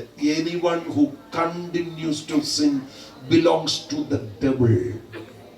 വേറെ പരിഭാഷയ്ക്കകത്ത് എഴുതിയിരിക്കുന്നത് anyone who keeps on sinning belongs to the devil. പാപത്തിൽ തുടരുന്നവൻ, കണ്ടിന്യൂ ചെയ്യുന്നവൻ, അതിലിങ്ങനെ തുടർമാനമായി പോകുന്നവൻ പിശാചിന്റെ മകനാണ്. എൻ്റെ പ്രിയ സഹോദരങ്ങളെ, വഞ്ചിക്കപ്പെടരുത്. അതുകൊണ്ട് പിശാചിന്റെ തന്ത്രങ്ങളെ നിങ്ങൾ അറിയാത്തവരല്ലല്ലോ എന്ന് പറയുന്നത്. പാപക്ഷമ പ്രാപിച്ചവൻ, നീതീകരണം പ്രാപിച്ചവൻ അതിനകത്ത് തുടരണം. അതുകൊണ്ട് ചോദിക്കുന്നത്, കൃപ വരികേണ്ടതിന് പാപം ചെയ്തുകൊണ്ടിരിക്കുകയെന്നോ ഒരു നാളും അരുത്. അനുവാദമില്ല തുടരാൻ.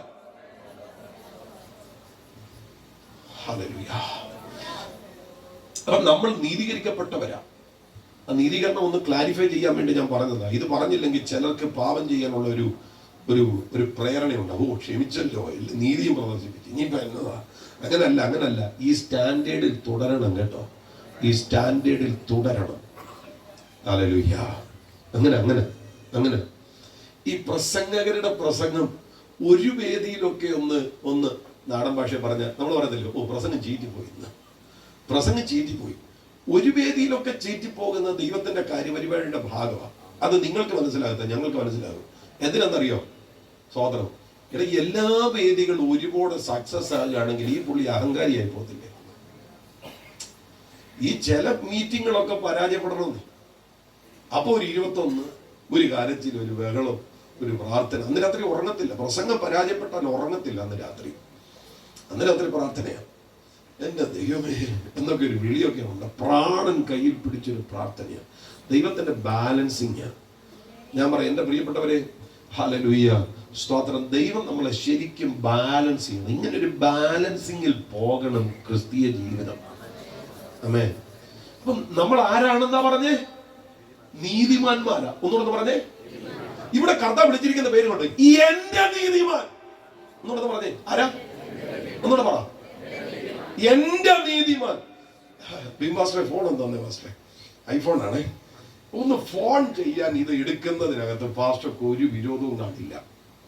പക്ഷേ ഞാൻ ഇതൊന്ന് കൊണ്ടുവെക്കോട്ടെ എന്ന് ചോദിച്ചാൽ സംഗതി മാറും.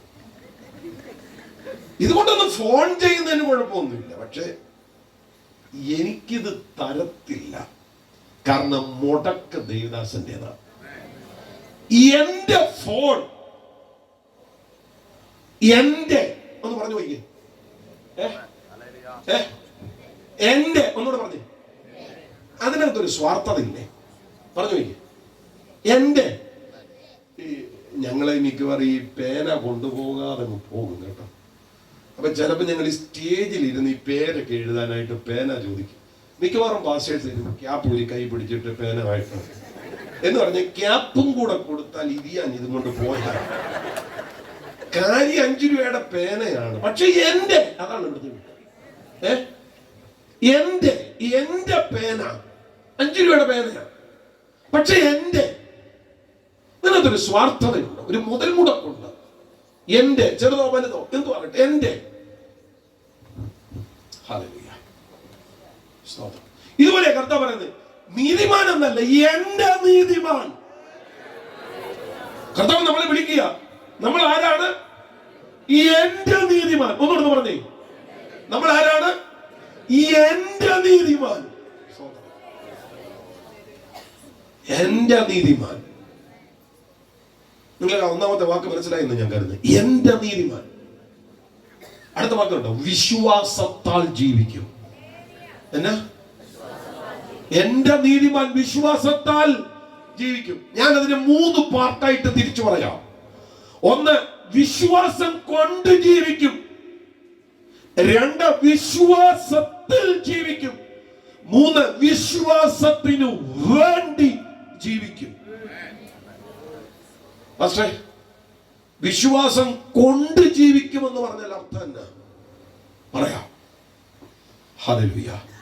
പൗലോസ് പറയുന്നില്ല, കാഴ്ചയാലല്ല വിശ്വാസത്താൽ അത്ര ഞങ്ങൾ നടക്കുന്നത്. വിശ്വാസം കൊണ്ട് ജീവിക്കുക എന്ന് പറഞ്ഞു കഴിഞ്ഞാൽ കാണുന്നതെല്ലാം നെഗറ്റീവാണ്, എല്ലാം നെഗറ്റീവാണ്, കേൾക്കുന്നതെല്ലാം നെഗറ്റീവാണ്. ആ റിപ്പോർട്ട് പ്രശ്നം, ഇത് പ്രശ്നം, അത് പ്രശ്നം, ബാങ്ക് പ്രശ്നം, ഇവിടെ പ്രശ്നം, ആരോഗ്യം പ്രശ്നം, എല്ലാം പ്രശ്നമാണ്. ഹല്ലേലൂയ, എല്ലാം പ്രശ്നമാണ്. പ്രതീക്ഷിക്കാൻ ഒന്നുമില്ല. അവിടെ ആകെയുള്ള ഒറ്റ കാര്യം ഫെയ്ത്താ. നമ്മള് എല്ലാവരും പാടുന്ന ഒരു പാട്ടുണ്ടല്ലോ, ഒരു വോർഷിപ്പ് സോങ്. 4 നാളായാലും നാറ്റം വമിച്ചാലും കല്ലറ മുൻപിൽ കർത്തൻ വരും. 4 നാളായാലും നാറ്റം വമിച്ചാലും കല്ലറ മുൻപിൽ കർത്തൻ വരും. വിശ്വസിച്ചാൽ നീ മഹത്വം കാണും. സാത്താന്റെ പ്രവൃത്തികൾ അഴിഞ്ഞിടും. യെരിഹോ മതിലുകൾ ഉയർന്നു നിന്നാലും അതിന്റെ വലിപ്പമോ സാരമില്ല. ഒന്നിച്ചു നാം ആർത്തിടുമ്പോ വന്മതിൽ വീഴും കാൽ ചുവട്ടിൽ.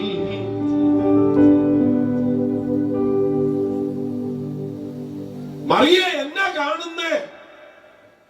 കല്ലറയടഞ്ഞു കിടക്കുന്നു. ഇപ്പൊ എന്താ തോന്നുന്നേ? നാറ്റം വെച്ചു.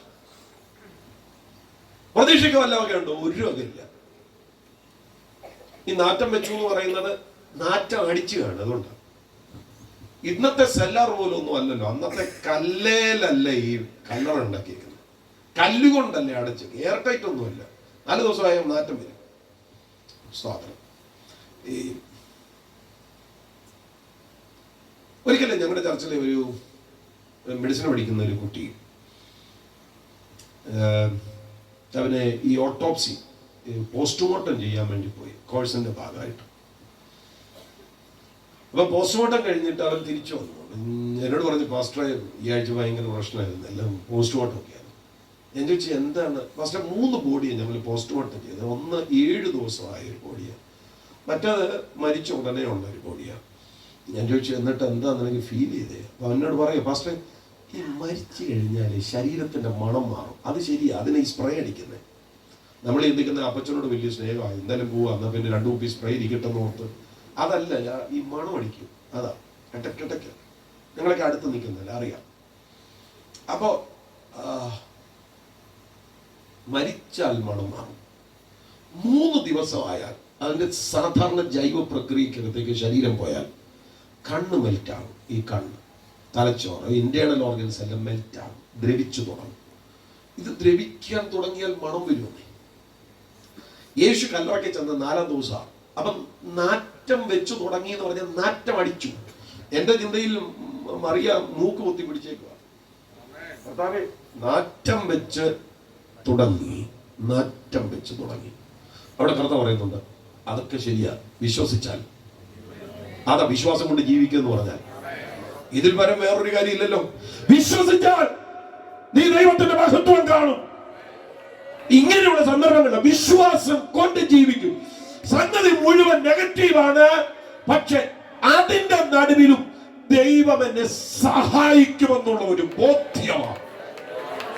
വിശ്വസിക്കുന്നവരുണ്ടെങ്കിൽ ആത്മാവിൽ കർത്താവിനെ ഒന്ന് സ്തുതിച്ചോ. ദൈവം എന്നെ സഹായിക്കും. എന്റെ നീതിമാൻ വിശ്വാസം കൊണ്ട് ജീവിക്കും. എരികോ മതിലിന്റെ വീതി ഭയങ്കരമാണ്. സ്തോത്രം. ഇത് പിടിക്കാൻ പറ്റത്തില്ലെന്നൊക്കെ പറയും. പക്ഷേ സ്തോത്രം, ആയുധമില്ല, കയ്യിലൊന്നുമില്ല, വിശ്വാസത്താൽ നടക്കുക. സ്തോത്രം. സത്യത്തിൽ സംഗതി മണ്ടത്തരമാ, പക്ഷെ ഫെയ്ത്ത് ആണ് വർക്കാവുന്നത്. എന്റെ നീതിമാൻ വിശ്വാസം കൊണ്ട് ജീവിക്കും. തീ കത്തുക 7 മടങ്ങ്, ചൂളയുടെ ചൂട് 7 മടങ്ങ്. ഞാൻ ആ ചൂളയെ കുറിച്ച് പഠിച്ചപ്പോ നമ്മൾ ഈ പണ്ട് കാലത്ത് വെള്ളം ഒഴിക്കുന്ന കിണ്ടി ഉണ്ടല്ലോ, ഇവിടെ പറയോ കോട്ടത്തെ, അതുപോലെയുള്ള ഒരു സാധനമാണ് ഈ ചൂള എന്നാണ് ഞാൻ ചില കമന്ററികളിൽ വായിച്ചിട്ടുള്ളത്. അതായത് അതിനൊരു വായുണ്ട്, കാഴ്ചക്കാർക്ക് കാണാൻ അതിൽ നിന്ന് ഒരു ഒരു ഒരു ഒരു ഒരു ഒരു നീളമുള്ള ഒരു ഹോള് പോലൊരു സംഭവം ഉണ്ടെന്നാണ് പറയുന്നത്. അതിനകത്താണ് ചൂള. അത് ചൂള എന്ന് പറഞ്ഞത് തീക്കുണ്ടമല്ല, ചൂള, ചൂളയുടെ ചൂട് എന്നാ വായിക്കുന്നത്. നിങ്ങൾ ഈ ബേക്കറിയുടെ ബോർമയിൽ ചെന്നാൽ അറിയാം. ബേക്കറിയുടെ ബോർമയിൽ ഈ പപ്സൊക്കെ വേകുന്നത് തീക്കകത്തല്ല, അത് ചൂടാക്കിയിട്ട് ആ ചൂടിനകത്തോട്ടാണ് ഇത് വെക്കുന്നത്. ചൂടാക്കിയിട്ട് ചൂടിനകത്തോട്ടാ കയറ്റി വെക്കുന്നത്. തീയുടെ പുറത്തല്ല വെക്കുന്നത്, ആ ചൂടിനകത്ത്, ആ ചൂടിലാണ് ഇത് വേകുന്നത്. ഇതുപോലെ ചൂടാക്കിയിരിക്കുക 7 മടങ്ങ്. അഗ്നിയുടെ നാളം, ഇതൊരു വലിയ പ്രശ്നമാണ്. പക്ഷെ ഫെയ്ത്ത് ഉള്ളവൻ പറയും, അതിനകത്ത് 4-മനായി എനിക്ക് എന്റെ ദൈവം ഇറങ്ങി വരും.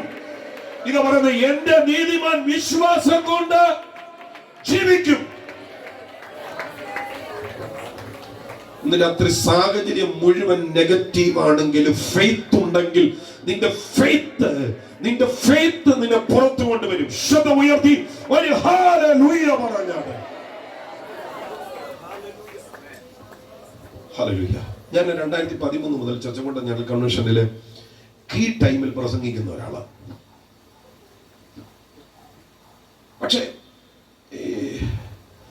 ചൈനൂർ ക്രൈസിംഗേഴ്സ് എന്ന് പറയുന്ന ഒരു മ്യൂസിക് ടീമിൽ 96 മുതൽ 2007 വരെ 11 വർഷം ഞാൻ വർക്ക് ചെയ്തിരുന്നു. അവൻ ഒരു സമയം മുഴുവൻ ജനറൽ കൺവെൻഷൻ വേർഷിപ്പ് ലീഡ് ചെയ്യുന്ന ഞങ്ങളാണ്. എല്ലാവരും ഗ്രൗണ്ടിൽ നിന്ന് പോയി കഴിഞ്ഞാൽ മ്യൂസിക് ടീം പോകുന്നത്. അപ്പൊ ഈ സാധനമൊക്കെ പാക്ക് ചെയ്യുന്ന സമയത്ത് ഞാൻ ഈ പോഡിയത്തിൻ്റെ അടുത്ത് ചെല്ലും. എന്നിട്ട് അതിലിങ്ങനെ പിടിക്കും. എന്നിട്ട് ഞാൻ പ്രാർത്ഥിക്കും, കർത്താവേ ഇവിടെ എന്നെ പ്രസംഗിപ്പിക്കാൻ നിർത്തണം. വചനം ഈ വേദിയിൽ പ്രസംഗിക്കാൻ എന്നെ സഹായിക്കണേ. ഇതെൻ്റെ ഒരു വലിയ പ്രാർത്ഥനയാണ്. തുടർമാനമായി ചെയ്യാറ്. 2007 ഞാൻ മ്യൂസിക് ഫീൽഡിൽ നിന്ന് പുറത്തു വന്നത്. പക്ഷേ 2013 ആയപ്പോഴേക്കും എൻ്റെ പ്രാർത്ഥന ദൈവം സഫലമാക്കാൻ തുടങ്ങി. ഞാനിത് പ്രാർത്ഥിക്കും. എനിക്കറിയത്തില്ല ആരെന്നെ വിളിക്കുമെന്ന്, ആരെന്നെ നിർത്തുമെന്ന്, എങ്ങനെയാണ് ഞാൻ ആ വേദിയിൽ നിൽക്കുന്നത് എനിക്കറിയില്ല. പക്ഷേ നമ്മുടെ കർത്താവ് ആർക്കും കടക്കാരനല്ല. നിന്റെ നെഗറ്റീവായ സാഹചര്യങ്ങൾ, ഞാൻ ഒരു കാര്യം പറഞ്ഞെന്ന് മാത്രമേ ഉള്ളൂ, ഇതുപോലെ ഒത്തിരി കാര്യം പറയാറുണ്ട്. നിന്റെ നെഗറ്റീവായ സാഹചര്യങ്ങളിൽ ഫെയ്ത്തിനെ ഓപ്പറേറ്റ് ചെയ്യാൻ തുടങ്ങിയാൽ നിന്റെ സൗന്ദര്യം വിഷയമല്ല, എബിലിറ്റി വിഷയമല്ല, നിന്റെ ബന്ധങ്ങൾ വിഷയമല്ല, നിന്റെ സമ്പത്ത് വിഷയമല്ല, കർത്താവാണ് വേദികൾ തരാൻ പോകുന്നത്. വിശ്വസിക്കുന്നവരുണ്ടെങ്കിൽ ആമേൻ പറഞ്ഞോ. എന്റെ നീതിമാൻ വിശ്വാസം കൊണ്ട് ജീവിക്കും. അധ്വാനം വേണം പ്രിയരേ, അധ്വാനം. വ്യത്യസ്തനാകണം, അധ്വാനം വേണം. ഹല്ലേലൂയ. ഞാൻ ഈ ഒരു കാലഘട്ടത്തിലുള്ള പ്രീച്ചേഴ്സിനെ കുറിച്ചെല്ലാം പറയാം. എല്ലാവരും എന്തെങ്കിലുമൊക്കെ അധ്വാനിച്ചവരാ. ഫസ്റ്റ് ജെയ്സ് പാണ്ടനാണ് ലൈബ്രറിയിൽ നിന്ന് ഇറങ്ങത്തില്ലായിരുന്നെന്ന് ഞാൻ കേട്ടിട്ടുള്ളത്. ചുമ്മാ അവിടെ ചായ കുടിച്ച് ബോണ്ടയും തിന്നിട്ട് ചുമ്മാ കാടും പറിച്ച് തിക്കും പടക്കം നടക്കേണ്ടതിന് പകരം ലക്ഷ്യമുള്ളവൻ വായനയ്ക്കായിട്ടിരിക്കും. പാസ്റ്റർ കെ എബ്രഹാം സ്തോത്രം, അദ്ദേഹം ബൈബിൾ കോളേജിൽ പഠിച്ച സമയത്ത് അന്ന് മൊബൈലൊന്നും ഇല്ലല്ലോ. അന്ന് ഈ വോക്കി ടോക്കിയാണല്ലോ. വോക്കി ടോക്കി അല്ല, വാക്ക്മാൻ. ഏതാ ചെറിയ കാസറ്റ് ഇടുന്നു, പോക്കറ്റിലിടുന്നു. ഈ പുള്ളി ഇതിങ്ങനെ കേട്ട് പ്രസംഗം കേട്ട് പുള്ളി ഇങ്ങനെ നടന്ന് പ്രസംഗിക്കുമായിരുന്നു എന്നാണ് ഞാൻ കേട്ടുള്ളൂ. പുള്ളി ഇങ്ങനെ പോകുമ്പോഴെല്ലാം കൈയൊക്കെ ഉയർത്തി. അധ്വാനം വേണം, അധ്വാനം. സ്തോത്രം. വെറുതെ ഒന്നും ആരും എങ്ങും എത്തത്തില്ല. അതിനുള്ള സോഴ്സിനെ കണ്ടെത്തണം. ഞാൻ സാധാരണ പറയാറുണ്ട്, പുസ്തകം വായിക്കും നല്ലതുപോലെ. സ്വതന്ത്രം. വേദി കിട്ടിയിട്ട് പ്രസംഗം തയ്യാറാക്കാനിരിക്കരുത്. പ്രസംഗം തയ്യാറാക്കുക. വചനമുള്ളവനെ ദൈവം ഉപയോഗിക്കും.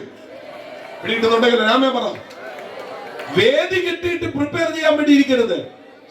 ഞാനിത് പറയുന്നത് നാളെ നിങ്ങളുടെ ഇടയിൽ നിന്ന് 10 പ്രീച്ചേഴ്സ് എഴുന്നേറ്റാലും എനിക്ക് ഒരു കോട്ടം വരത്തില്ലെന്ന് എനിക്ക് ഉറപ്പുള്ളത് കൊണ്ടാണ്. എന്റെ വിളിയെ, എന്റെ തിരഞ്ഞെടുപ്പിന് എനിക്ക് നല്ല ബോധ്യമാണ്. അതുകൊണ്ട് നിങ്ങൾ 10 പേര് എഴുന്നേറ്റാൽ എന്റെ വേദി കുറയത്തൊന്നുമില്ല. ഹല്ലേലൂയ. ഞാൻ പറഞ്ഞത് അധ്വാനം വേണം, അധ്വാനം. സ്വതന്ത്രം. വിശ്വാസം കൊണ്ട് ജീവിക്കും. കൃത്യമായ ലക്ഷ്യബോധം ഉണ്ടാകണം. ഹല്ലേലൂയ. ഉപയോഗിക്കപ്പെടാൻ കൊതിയുള്ളവൻ പ്രാർത്ഥന മുറി നിറങ്ങത്തില്ല. ഉപയോഗിക്കപ്പെടാൻ കൊതിയുള്ളവൻ ദൈവവചനം കയ്യിൽ നിന്ന് താഴ്ത്തി വെക്കത്തില്ല. ഉപയോഗിക്കുവാൻ കൊതിയുള്ളവൻ യൂട്യൂബ് കയറി എന്തെങ്കിലും എന്റർടൈൻമെന്റ് വീഡിയോ ഒക്കെ കണ്ടിരിക്കാം, പക്ഷേ അവൻ ഇരിക്കത്തില്ല. ഉപയോഗിക്കുവാൻ കൊതിയുള്ളവൻ ദൈവത്തിന്റെ പിന്നാലെ ആയിരിക്കും. C.H. സ്പർജനെ കുറിച്ച് ഞാൻ കേട്ടിട്ടുണ്ട്. C.H. സ്പർജൻ, അദ്ദേഹത്തിന്റെ എഴുത്തുകളൊക്കെ എത്ര ഗാംഭീര്യമാണെന്നറിയോ? ഈ 2025 പോലും C.H. സ്പർജൻ ഒരു ദിവസം 18 മണിക്കൂർ ബൈബിൾ പഠിക്കുമായിരുന്നെന്ന് പറയുന്നത്. സ്വതന്ത്രം. സ്വതന്ത്രം. ഉപയോഗിക്കപ്പെടാൻ കുറുക്കു വഴിയൊന്നുമില്ല. വിശ്വാസം കൊണ്ട് വർക്ക് ചെയ്യണം. എന്റെ നീതിമാൻ വിശ്വാസം കൊണ്ട് ജീവിക്കും. 2, എന്റെ നീതിമാൻ വിശ്വാസത്തിൽ ജീവിക്കും. ആമേൻ. കുലുക്കുന്ന ഒരുപാട് കാര്യങ്ങൾ വരും. സ്തോത്രം. പൗലോസ് ചോദിക്കുന്നില്ല, ക്രിസ്തുവിന്റെ സ്നേഹത്തിൽ നമ്മെ വേർതിരിക്കുന്നത് ആർ? കഷ്ടതയോ, സങ്കടമോ, ഉപദ്രവമോ, പട്ടിണിയോ, നഗ്നതയോ, ആപത്തോ, വാളോ? അവിടെ ഈ പറയുന്നതിനെല്ലാം വ്യക്തിത്വമാണ് കൊടുത്തിരിക്കുന്നത്. ക്രിസ്തുവിന്റെ സ്നേഹത്തിൽ നിന്ന് ഞങ്ങളെ വേർതിരിക്കുന്നത് ആർ? എന്നിട്ട് പറയുന്നത് കഷ്ടത. ഇന്ന് പ്രസംഗിക്കുന്നത് ആരാ എന്ന് ചോദിക്കുമ്പോൾ ഒരാളിന്റെ പേരല്ലേ കേൾക്കേണ്ടത്. ഇതുപോലെ ക്രിസ്തുവിന്റെ സ്നേഹത്തിൽ നമ്മെ വേർതിരിക്കുന്നത് ഒരു വ്യക്തിയെ പോലെ ചോദിച്ചിട്ട് പിന്നെ പറയുന്നത് കഷ്ടത. അപ്പൊ ഇതിനൊരു വ്യക്തിത്വം കൊടുത്താ പറയുന്നത്. ആരാണ് ഞങ്ങളെ വേർതിരിക്കുന്നത്? സ്തോത്രം. കഷ്ടത വന്നാൽ വേർതിരിയത്തില്ല. കഷ്ടത അത് നമ്മുടെ നിയോഗമാണ്. സങ്കടം, സങ്കടം നമ്മളെ വേർതിരിക്കത്തില്ല. സങ്കടം ഉണ്ടെങ്കിൽ നമ്മുടെ ദൈവം സങ്കടങ്ങളെ അറിഞ്ഞിറങ്ങി വരും. ഉപദ്രവം നമ്മളെ അകറ്റത്തില്ല, അത് നമ്മളെ കൂടുതൽ അടുപ്പിക്കത്തേ ഉള്ളൂ. ഇവയ്ക്ക് നമ്മളെ അകറ്റാൻ കഴിയത്തില്ല. നമ്മൾ ഫെയ്ത്തിൽ ജീവിക്കും. ഒരാമേൻ പറ. വിശ്വാസത്തിൽ ജീവിക്കണം. പിന്മാറാൻ ചിന്തിക്കാൻ ഒക്കാത്ത വിധത്തിൽ വിശ്വാസത്തിൽ ജീവിക്കണം. എന്റെ നീതിമാൻ വിശ്വാസത്തിൽ ജീവിക്കും. അപ്പൊ വിശ്വാസം കൊണ്ട് ജീവിക്കും, വിശ്വാസത്തിൽ ജീവിക്കും. 3-ാമത്തെ പദം, എന്റെ നീതിമാൻ വിശ്വാസത്തിന് വേണ്ടി ജീവിക്കും. എന്റെ പ്രിയരെ, ഒറ്റ ആയുസേ ഉള്ളൂ നമുക്ക്, കേട്ടോ. ഒറ്റ ആയുസേ ഉള്ളൂ. ഈ ഒറ്റ ആയുസ് വിശ്വാസത്തിന് വേണ്ടിയാണ്. എന്നോട് കൊണ്ടവന്റെ നാമേ പറ. എന്തിനാ ആയുസ്? എന്തിനാണ് ആയുസ്? വിശ്വാസത്തിന് വേണ്ടി. എല്ലാവരും കൂടെ പറഞ്ഞു. എന്തിനാ നമ്മുടെ ആയുസ്? ഒന്നിച്ചു പറ. എന്തിനാ നമ്മുടെ ആയുസ്? വിശ്വാസത്തിന് വേണ്ടി. ഇതിനെ ഉയർത്താൻ, ഇതിനെ അറിയിക്കാൻ, ഇതിനെ പ്രസ്താവിക്കാൻ, ഇതിനെ ഉപദേശിക്കാൻ നീതിമാൻ വിശ്വാസത്തിന് വേണ്ടി ജീവിക്കും. ആർ.എസ്. വിജയരാജ് പാടിയൊരു പാട്ടുണ്ട്. ഈ ഒരായുസേ നമുക്കുള്ളു സോദര, ദൈവത്തെ ആരാധിപ്പാൻ. ഈ ഒരായുസേ നമുക്കുള്ളു സോദര, ദൈവത്തിനായി ജീവിപ്പാൻ. ഒറ്റ ആയുസേ ഉള്ളൂ. ഹല്ലേലൂയ. ഒറ്റ ആയുസേ ഉള്ളൂ. നിങ്ങൾക്ക് ആർക്കെങ്കിലും രണ്ടാമതൊരു ആയുസ് ഉണ്ടോ? ഇല്ലെന്ന്. ഒറ്റ ആയുസേ ഉള്ളൂ. അതുകൊണ്ടാണ് പറയുന്നത്, ഈ ഒരായുസേ നമുക്കുള്ളു സോദര, ദൈവത്തെ ആരാധിപ്പാൻ. ഈ ഒരായുസേ നമുക്കുള്ളു സോദര, ദൈവത്തിനായി ജീവിപ്പാൻ. ഒറ്റ ആയുസ്. എന്റെ നീതിമാൻ വിശ്വാസം കൊണ്ട് ജീവിക്കും. എന്റെ നീതിമാൻ വിശ്വാസത്തിൽ ജീവിക്കും. എന്റെ നീതിമാൻ വിശ്വാസത്തിന് വേണ്ടി ജീവിക്കും. അടുത്ത വാക്ക് നിങ്ങൾ ശ്രദ്ധിക്കണം. പിന്മാറുന്നു എങ്കിൽ എന്റെ ഉള്ളത്തിന് അവനിൽ പ്രസാദില്ല. കേട്ടോ? വിശ്വാസം കൊണ്ടും വിശ്വാസത്തിന് വേണ്ടിയും ജീവിക്കുവാൻ വിളിക്കപ്പെട്ട നമുക്ക് പിന്മാറാൻ അനുവാദം ഇല്ല. ഞാൻ ആ പിന്മാറുക എന്ന് പറയുന്ന പദത്തെ പഠിച്ചപ്പോൾ ഹുപ്പോസ്റ്റല്ലോ എന്നാണ് പദം. ഹുപ്പോസ്റ്റല്ലോ എന്ന് പറയുമ്പോൾ നമ്മൾ ഉദ്ദേശിക്കുന്ന അർത്ഥത്തെക്കാൾ അല്പം കൂടെ കൂടുതലാണ്. ഹുപ്പോസ്റ്റല്ലോ എന്ന് പറയുമ്പോൾ നമ്മൾ ഉദ്ദേശിക്കുന്ന പോലെ പിന്മാറുക എന്ന് മാത്രമല്ല, തളരുക എന്നുണ്ട്. തളരുക, പിന്തിരിയുക, പിന്മാറുക, പുറകോട്ട് പോകുക എന്നൊക്കെയാണ്. വാസ്തവത്തിൽ തളർച്ച പോലും പിന്മാറ്റത്തിന്റെ പരിധിയിൽ വരും. തളർച്ച, അതായത് നന്നായിട്ട് കേൾക്കണേ, ഈ ചില ആളുകളൊക്കെ ഉണ്ടല്ലോ, അവര് ഭയങ്കര ആക്റ്റീവ് ആയിരുന്നു ഒരു കാലഘട്ടത്തിൽ. ദൈവസഭ എന്നൊക്കെ പറഞ്ഞു കഴിഞ്ഞാൽ ഭയങ്കര ഒരു വൈകാരികതയായിരുന്നു. എന്തോ ചില വാക്കുകളൊക്കെ വന്നു, എന്തോ ചില വാക്കുകൾ. നിങ്ങൾ സെൻട്രൽ കൺവെൻഷൻ നടത്തുവോ, നിങ്ങൾ യൂത്ത് മീറ്റിംഗ് നടത്തുവോ, നിങ്ങൾ മാസയോഗം നടത്തുവോ, നിങ്ങൾ നിങ്ങൾ എന്നാ വേണേലും നടത്തിക്കുക, ഞാനൊന്നിനും ഇല്ല. പച്ചൻ പുറകെ ഒന്ന് ഇരിപ്പാ, കൈ പിടിക്കത്തില്ല, പാട്ടും പാടത്തില്ല. ഞങ്ങൾ വിവാഹത്തിനൊക്കെ പ്രസംഗിക്കുമ്പോൾ സാധാരണ മെന്റലി ഡിവോഴ്സ്ഡ് ചില ആളുകൾ മെന്റലി ഡിവോഴ്സ്ഡ്, ഒരു കൂരയ്ക്ക് കീഴിൽ ഒരുമിച്ച് കഴിയുന്നതേ ഉള്ളൂ. മെന്റലി വിവാഹമോചിതരാ അവര്. ഇതുപോലെയാ ചില ആളുകള് മെന്റലി പിന്മാറ്റത്തിലായി. സരിപാസ്റ്റർ കോളുകളൊക്കെ ഉണ്ടാക്കി നമ്മുടെ ഇടയിൽ നിന്ന് പിന്മാറിപ്പോയ ഒരാളെ ഞാൻ വിളിച്ചു. അച്ഛാ, എന്നെ പണിയാ കാണിച്ചത്. പുള്ളി എന്നോട് പറയുക, റെജി പാസ്റ്ററെ 2 വർഷമായിട്ട് ഞാൻ പ്ലാൻ ചെയ്യുമായിരുന്നു. ഒരു കാലഘട്ടത്തിൽ ഇങ്ങോട്ടൊരു ഒഴുക്ക് വന്നതുപോലെ ഈ കാലഘട്ടത്തിൽ തിരിച്ചൊരു ഒഴുക്ക് നടന്നുകൊണ്ടിരിക്കുക. പലരും മനസ്സിൽ പ്ലാൻ ചെയ്തേക്കാ തിരിച്ചു പോകാൻ. മാനസികമായി പിന്മാറ്റത്തില്ല. ഈ പുള്ളി അതിന് എന്താ ചെയ്തതെന്നറിയോ? ഈ പറഞ്ഞ ആള് പുള്ളിയുടെ 2 പെമ്പിള്ളാരുടെയും കാത് കുത്തി 2 വർഷം മുമ്പേ. ഹല്ലേലൂയ. പ്ലാൻ ചെയ്ത് വെച്ചിരിക്കുക. ഇന്ന് രാത്രി പിന്മാറിപ്പോകാൻ പ്ലാൻ ചെയ്ത് വെച്ചിരിക്കുന്ന ആരെങ്കിലും ഉണ്ടെങ്കിൽ നിങ്ങൾക്ക് നേരെ വിരൽ ചൂണ്ടി പരിശുദ്ധാത്മാവ് പറയുക, നിന്റെ പദ്ധതികളെ അവസാനിപ്പിച്ചോണം കേട്ടോ. അവിടെ കൊണ്ട് തീരും നിന്നിലുള്ള ദൈവപ്രസാദം. മടുക്കാൻ പോലും അനുവാദമില്ല. കേൾക്കുന്നുണ്ടെന്ന് ഞാൻ കരുതുന്നത്. എന്നാ മടുക്കാൻ പോലും അനുവാദമില്ല. ഒന്നുകൂടെ പറയാം. മടുക്കാൻ പോലും അനുവാദമില്ല. പാട്ട് നിർത്തി, പ്രാർത്ഥന നിർത്തി, ആരാധന നിർത്തി അങ്ങനെ പോകാൻ അനുവാദമില്ല. എന്റെ നീതിമാൻ വിശ്വാസത്തിൽ ജീവിക്കും. ആമേൻ. പിന്മാറുന്നുവെങ്കിൽ, കുഞ്ഞെ പിന്മാറ്റത്തെ കുറിച്ച് ചിന്തിക്കുവാൻ ചെയ്യരുത്. പിന്മാറുന്നുവെങ്കിൽ എന്റെ ഉള്ളത്തിൽ അവനിൽ പ്രസാദമില്ല. സമയം പോകുന്നതുകൊണ്ട് ഞാൻ അവസാനിപ്പിക്കുക. എനിക്ക് ആ ഭാഗം വിശദീകരിക്കണം എന്ന് ആഗ്രഹമുണ്ട്, സമയമില്ല. പിന്മാറുന്നു എങ്കിൽ പ്രസാദമില്ല. നമ്മളെ പിന്മാറിയാൽ പ്രസാദത്തിൽ നമുക്ക് പോവാം. നമ്മൾ ജീവിക്കുന്നത് ദൈവപ്രസാദത്തിനകത്താ കേട്ടോ. ഹല്ലേലൂയ. ഞങ്ങളുടെ ചർച്ചിന് തൊട്ടടുത്തുള്ള വേറൊരു ചർച്ചിലെ വിശ്വാസിയാണ്. ഞങ്ങളുടെ ചർച്ചിന് തൊട്ടടുത്തുള്ള ഒരു സഹോദരി 1 മാസം മുമ്പ് വരെ വളരെ ആക്റ്റീവാണ്. ഒരു ചെറിയ പ്രയാസം ഉണ്ടായി. ഡോക്ടറെ കൊണ്ട് കാണിച്ചപ്പോൾ സ്കാനൊക്കെ ചെയ്ത് പറഞ്ഞ് RCCയിലോട്ട് നോക്കാമെന്ന് പറഞ്ഞു. സ്തോത്രം. RCC ചെന്ന് പരിശോധിച്ചപ്പോൾ ക്യാൻസർ 4th സ്റ്റേജിലാണ്. ഹല്ലേലൂയ. ദൈവപ്രസാദം ഉണ്ടാലേ പറ്റത്തുള്ളൂ കേട്ടോ. ഞാൻ ഈ ഇടയ്ക്ക് ഒരു വിവാഹത്തിന് ചെന്നപ്പം ഒരു സഹോദരി ഓടി എൻ്റെ അടുക്ക വന്നു, പാസ്റ്റർ ഒന്ന് പ്രാർത്ഥിക്കാം. ഞാൻ ചോദിച്ചാൽ അതെ പാസ്റ്റർ 40 മുഴയുണ്ട് ബോഡിയിൽ, 40 മുഴ. എന്നോട് പറയും പാസ്റ്റർ ഭക്ഷണം കഴിക്കാൻ പറ്റത്തില്ല. ഇന്ന് ഐസ്ക്രീം അലിഞ്ഞത് കൊണ്ട് 1 കപ്പ് ഐസ്ക്രീം കുടിച്ചു, ഭക്ഷണം കഴിക്കാൻ പറ്റില്ല. നമ്മൾ ജീവിക്കുന്നതേ ദൈവപ്രസാദത്തിലാണ് കേട്ടോ. ദൈവപ്രസാദം ഇല്ലാതെ മസിൽ പവറിനകത്തൊക്കെ ജീവിക്കാന്നൊന്നും കരുതരുത് കേട്ടോ. കാനഡയിലെ ഒരു 3 മാസം മുമ്പ് ഒരു മീറ്റിങ്ങിന് ഞാൻ ചെന്നപ്പോൾ ഒരു ഫാമിലി ഓൾട്ടർ കോളിന്റെ ടൈമിൽ പ്രാർത്ഥിക്കാൻ വേണ്ടി ഒത്തിരി പേര് വന്നു. ഫാമിലി വന്നു. അപ്പോൾ എല്ലാവരും പ്രാർത്ഥിച്ച് ഈ ഫാമിലി വന്നത് ഒരു കുഞ്ഞിനെ കൊണ്ടാണ്. 12 വയസ്സ് പ്രായമുണ്ട് അവനെ കൊണ്ടാണ് വന്നത്. അപ്പൊ ഇവനെ കണ്ടപ്പോൾ ഞാൻ ചോദിച്ചു, ഇവന് എന്നാ പറ്റിയേ? അപ്പൊ അവരെന്നോട് പറയും, പാസ്റ്ററെ 8 വയസ്സുള്ളപ്പോ രാത്രി ഭക്ഷണം കഴിച്ചിട്ട് ഉറങ്ങാൻ കിടന്നതാ. രാവിലെ എഴുന്നേറ്റപ്പോൾ അവൻ്റെ ഒരു സൈഡില്ല പാസ്റ്ററെ, സ്ട്രോക്ക് വന്നത്. 8 വയസ്സുകാരന് സ്ട്രോക്ക് വരുന്ന ലോകത്തിലാണ് നമ്മൾ ജീവിക്കുന്നത് കേട്ടോ. ഹല്ലേലൂയ. 4 വർഷമായ കുഞ്ഞ്, ആമേൻ, ഒരു 70 വയസ്സുള്ള വൃദ്ധന് സ്ട്രോക്ക് വന്നാൽ അയാളുടെ ശരീരം എങ്ങനെയാകുമോ അതുപോലെ ഈ കുഞ്ഞ് ഈ സ്ട്രോക്കിനോട് ഫൈറ്റ് ചെയ്യുക. അങ്ങനെ ഒരു ലോകത്തിലാണ് ഞാൻ നിങ്ങൾ ജീവിക്കുന്നത്. ദൈവപ്രസാദമില്ലാതെ ഒരു സെക്കൻഡ് ജീവിക്കാൻ കഴിയുമെന്ന് ചിന്തിക്കരുത് കേട്ടോ. എന്റെ നീതിമാൻ വിശ്വാസത്താൽ ജീവിക്കും.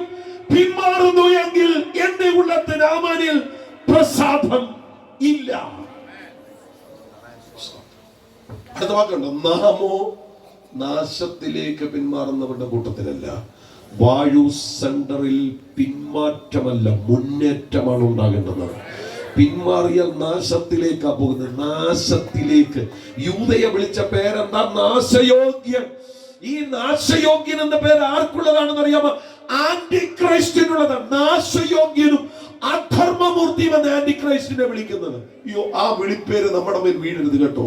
പിന്മാറരുത്, പിന്മാറരുത്. ഇന്ന് രാത്രിയിൽ കർത്താവേ, എനിക്ക് വിശ്വാസത്തിൽ ജീവിക്കണം. പ്രാർത്ഥിക്കാൻ എത്ര പ്രിയപ്പെട്ടവരുണ്ട്.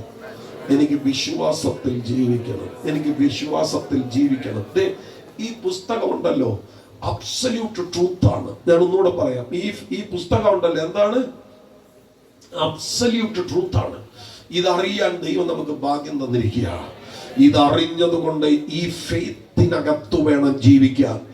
ഒരു ഇഞ്ച് പിന്മാറാൻ കഴിയാത്ത വിധത്തിൽ ജീവിക്കണം. ഇന്ന് രാത്രി എത്ര പേര് പ്രാർത്ഥിക്കും, എൻ്റെ ദൈവമേ എനിക്ക് നിൽക്കാനുള്ള കൃപ വേണം. പ്രാർത്ഥിക്കാൻ പറ്റുന്നവരൊക്കെ കണ്ണുകളെ അടച്ച് അധരങ്ങളെ തുറന്ന് ഒരുമിച്ചൊന്ന് പ്രാർത്ഥിച്ചു തുടങ്ങിയാട്ട്.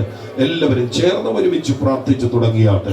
ദയവായി ആ കണ്ണുകളെല്ലാം അടച്ച് അധരങ്ങളെല്ലാം തുറന്ന് യേശുവിന്റെ നാമത്തിൽ എന്നെ, എൻ്റെ കുടുംബത്തെ, എൻ്റെ തലമുറയെ അവിടുത്തെ വചനത്തിനകത്ത് നിർത്തണമേ കർത്താവേ.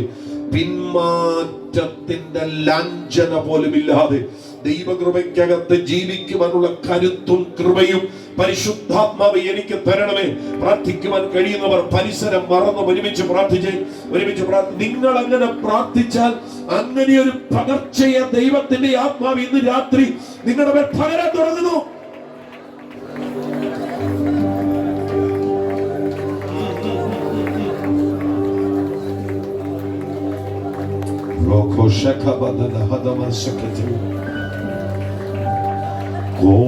കോടകോടിത് ദൂത സൈന്യവുമായി മേഘരൂഢനായി വരുന്നീത വിരവിൽ തൻ പ്രിയ സുതരെ തന്നോടു ചേർപ്പാൻ വേഗം വരുന്നേശു മശിഹ.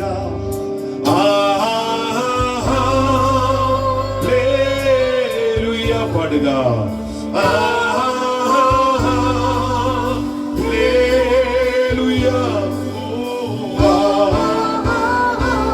ഒരുമിച്ച് പഠിക്കുക.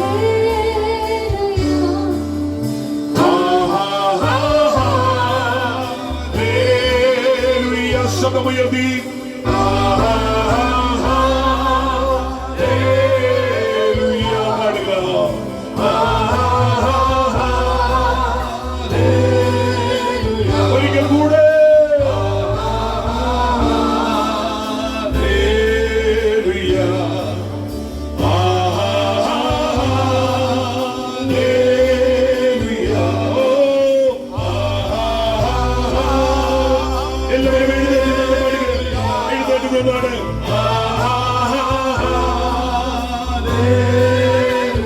ശബ്ദമുയർത്തി പാടുക.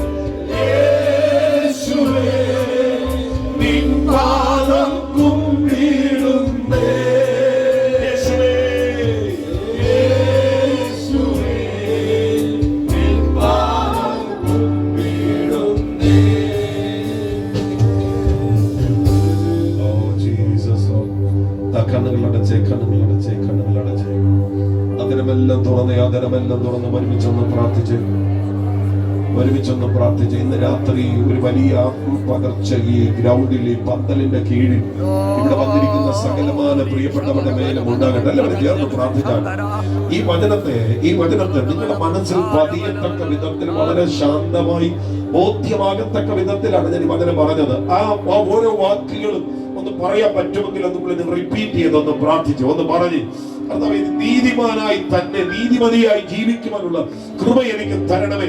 അതിനെ വിട്ട് പാപത്തിൽ നിന്ന് സ്വാതന്ത്ര്യം പ്രാപിച്ച ഞാൻ പാപത്തിലേക്ക് പോകാൻ ഇടവരല്ലേ. എത്ര പേര് പ്രാർത്ഥിക്കും? ഉച്ചത്തിൽ പ്രാർത്ഥിക്കും.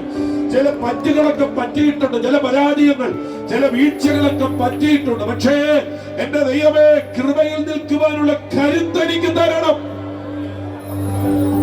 പ്രാർത്ഥിക്കുക. കൃപയിൽ നിൽക്കാനുള്ള കരുത്ത് എനിക്ക് തരണം. ഉച്ചത്തിൽ പ്രാർത്ഥന. ആരും മൗനമായി നിൽക്കരുത്.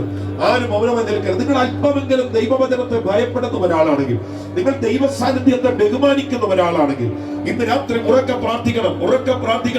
ഞാൻ മടങ്ങി വരുന്ന കർത്താവേ, മാനുഷ്യത നിറഞ്ഞ് എന്റെ ചില പ്രകൃതങ്ങളിൽ നിന്ന്, അനാവശ്യമായ ബന്ധങ്ങളിൽ നിന്ന്, അനാവശ്യമായ സ്വഭാവങ്ങളിൽ നിന്ന്, ജീവിത ശൈലികളിൽ നിന്ന് ഞാൻ മടങ്ങി വരുന്നു. ചില പാപ സ്വഭാവങ്ങളോട് ഇന്ന് രാത്രി ഞാൻ യാത്ര പറയുന്നു എന്ന് പറഞ്ഞ് ആത്മാവിൽ ഒരുമിച്ചൊന്ന് പ്രാർത്ഥിച്ചേ. ഈ യോഗം ഒരു വെറും പ്രോഗ്രാം അല്ല, പകരം ഇതൊരു ദൈവിക സംവാദമാണ്. ഉച്ചത്തിൽ പ്രാർത്ഥിക്കുക. യേശുവിന്റെ നാമത്തിൽ എനിക്കറിയാം ദൈവ സാന്നിധ്യം ഈ രാത്രി ചലിക്കുന്നു. ദൈവകൃപ ഇന്ന് രാത്രി ചലിക്കുന്നു. ചിലരെ വിടിവിക്കുന്നു, ചിലരെ മടക്കിയെടുക്കുന്നു, ചിലരെ തിരിച്ചു പിടിക്കുന്ന ദൈവകൃപ, യേശുവിന്റെ നാമത്തിൽ വെളിപ്പെട്ട് തുടങ്ങുന്നു. ചിലരെ തിരിച്ചു പിടിക്കുന്ന ദൈവകൃപ, ചിലരെ മടക്കിക്കൊണ്ടുവരുന്ന ദൈവകൃപ യേശുവിന്റെ നാമത്തിൽ ചലിക്കുന്നു. യേശുവിന്റെ നാമത്തിൽ വിശ്വാസം കൊണ്ട് ജീവിക്കുന്നവർ ആത്മാവിൽ സ്തോത്രം ചെയ്തു. ഒന്നും കാണാനില്ല, പക്ഷെ വാഗ്ദത്തമുണ്ട്. ഒന്നും കാണാനില്ല, പക്ഷേ ആലോചനകളുണ്ട്. ദൈവം ഒത്തിരി സംസാരിച്ചിട്ടുണ്ട്. കർത്താവിനോട് പറ, കർത്താവേ, വിശ്വാസത്തിലാണ് നിൽക്കുന്നത്, വേറെ ഒന്നും പറയാനില്ല. വളർത്താൻ ഒരാളില്ല, ഉയർത്താൻ ഒരാളില്ല, സഹായിക്കാൻ ഒരാളില്ല. ആകെ അങ്ങേ ഉള്ളൂ. എന്നെ ഒന്ന് സഹായിക്കണം. ഉച്ചത്തിൽ പ്രാർത്ഥിക്കേ. യേശുവിന്റെ നാമത്തിൽ വിശ്വാസം കൊണ്ട് ജീവിക്കാൻ, വിശ്വാസത്തിൽ ജീവിക്കാൻ ഒന്നിച്ച് പ്രാർത്ഥിച്ച് എന്റെ നീതിമാൻ വിശ്വാസത്തിൽ ജീവിക്കും. കർത്താവേ, ഞങ്ങൾക്ക് അങ്ങനെ ഒന്ന് ജീവിക്കണം. കഴിഞ്ഞ നാളുകളെക്കാൾ വ്യത്യസ്തമായി തികച്ചും പുതുക്കം പ്രാപിച്ചവരുടെ ജീവിതം ഈ സെൻട്രൽ കൺവെൻഷൻ കഴിഞ്ഞിറങ്ങുമ്പോ അങ്ങനെ ഒരു ജീവിതം ഞങ്ങൾക്ക് വേണമെന്ന് ദൈവത്തോട് പറ. യേശുവിന്റെ നാമത്തിൽ പിന്മാറുന്നു എങ്കിൽ എന്റെ ഉള്ളത്തിൽ അവനിൽ പ്രസാദമില്ല. കർത്താവിനോട് പ്രാർത്ഥിച്ച് എന്റെ കുടുംബത്തിനകത്ത് ഒരൊറ്റ പിന്മാറ്റക്കാരൻ ഉണ്ടാകില്ല. കർത്താവേ, എന്റെ കുടുംബത്തിൽ ഒരൊറ്റ പിന്മാറ്റക്കാരൻ. എത്ര പേര് പ്രാർത്ഥിക്കും? എന്റെ തലമുറയിൽ അവൻ നിങ്ങൾ പാസ്റ്ററാകാം, നിങ്ങൾ സെൻട്രൽ പാസ്റ്ററാകാം, അവൻ നിങ്ങൾ പ്രീച്ചറാകാം, നിങ്ങൾ പ്രോഫറ്റ് ആകാം, അവൻ നിങ്ങൾ ആരുമാകാം. പ്രാർത്ഥിച്ചോ, എന്റെ തലമുറയിൽ എന്റെ തലമുറയിൽ ഒരൊറ്റ പിന്മാറ്റക്കാരൻ വരരുത്. ജോനാഥാൻ എഡ്വേർഡ് എന്ന് പറയുന്ന ദൈവദാസനെ കുറിച്ച് ഞാൻ വായിച്ചിട്ടുണ്ട്. അവൻ അദ്ദേഹത്തിന്റെ സന്തതി പരമ്പരകൾ 3000-ഓളം വരുന്ന സന്തതി പരമ്പരകളിൽ ഒറ്റ ക്രിമിനൽ ഇല്ലായിരുന്നു. അദ്ദേഹത്തിന്റെ സന്തതി പരമ്പരയിൽ മദ്യപിക്കുന്ന ഒരുവനില്ലായിരുന്നു, ഒരു വിവാഹ മോചിതനില്ലായിരുന്നു, അവൻ ഒരു പിന്മാറ്റക്കാരനില്ലായിരുന്നു. ഒന്ന് പ്രാർത്ഥിച്ച കർത്താവേ, എന്റെ സന്തതി പരമ്പരകളിൽ അങ്ങനെ വരവ് താമസിക്കുന്നെങ്കിൽ എന്റെ സന്തതി പരമ്പരയിൽ പുകവലിക്കുന്ന ഒരുവൻ ഉണ്ടാകരുത്. പ്രാർത്ഥിച്ചേ.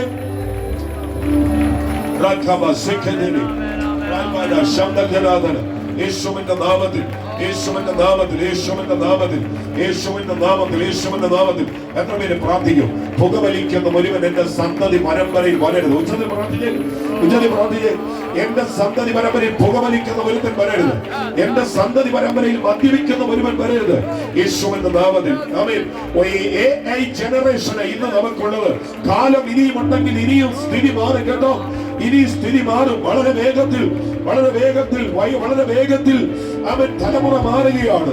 കർത്താവിനോട് പറ, മദ്യപിക്കുന്നവനും ഡ്രഗ്സ് ഉപയോഗിക്കുന്നവനും പിന്മാറ്റക്കാരനുമൊന്നും, ദൈവസഭയെ സ്നേഹിക്കാത്തവനും ദൈവവചനത്തെ ബഹുമാനിക്കാത്തവനുമൊന്നും എന്റെ തലമുറയിൽ ഉണ്ടാകല്ലേ. അങ്ങനെ പ്രാർത്ഥിക്കുമ്പോൾ നിങ്ങൾ 2 മക്കളെ കണ്ടിട്ടുള്ളൂ, നിങ്ങൾ 3 കൊച്ചുമക്കളെ കണ്ടിട്ടുള്ളൂ. അവർക്ക് സന്തതി ഉണ്ടാകും. കർത്താവിന്റെ വരവ് താമസിക്കുന്നെങ്കിൽ അവർ പരമ്പരകളായി തീരും. കർത്താവേ, കാലമുണ്ടെങ്കിലും ഇല്ലെങ്കിലും അവൻ എന്റെ തലമുറയിൽ ഒരൊറ്റ പിന്മാറ്റക്കാരൻ ഉണ്ടാകരുത്. എത്ര പേര് പ്രാർത്ഥിക്കും? എത്ര പേര് പ്രാർത്ഥിക്കും?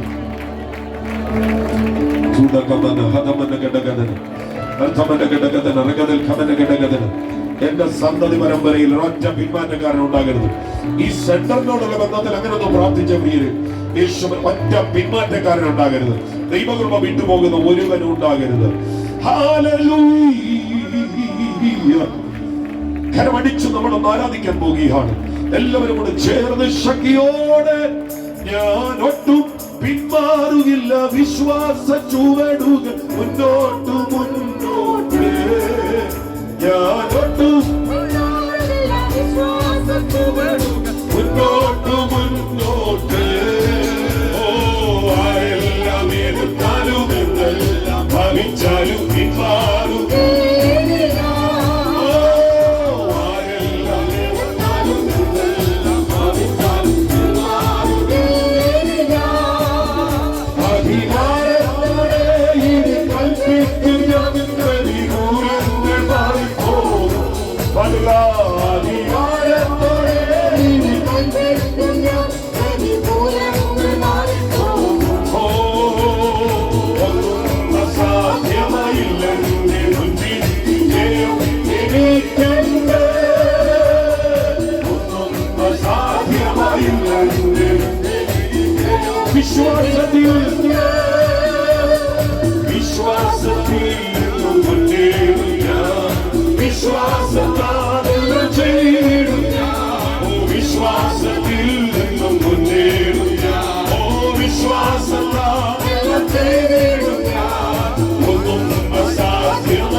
Everybody go!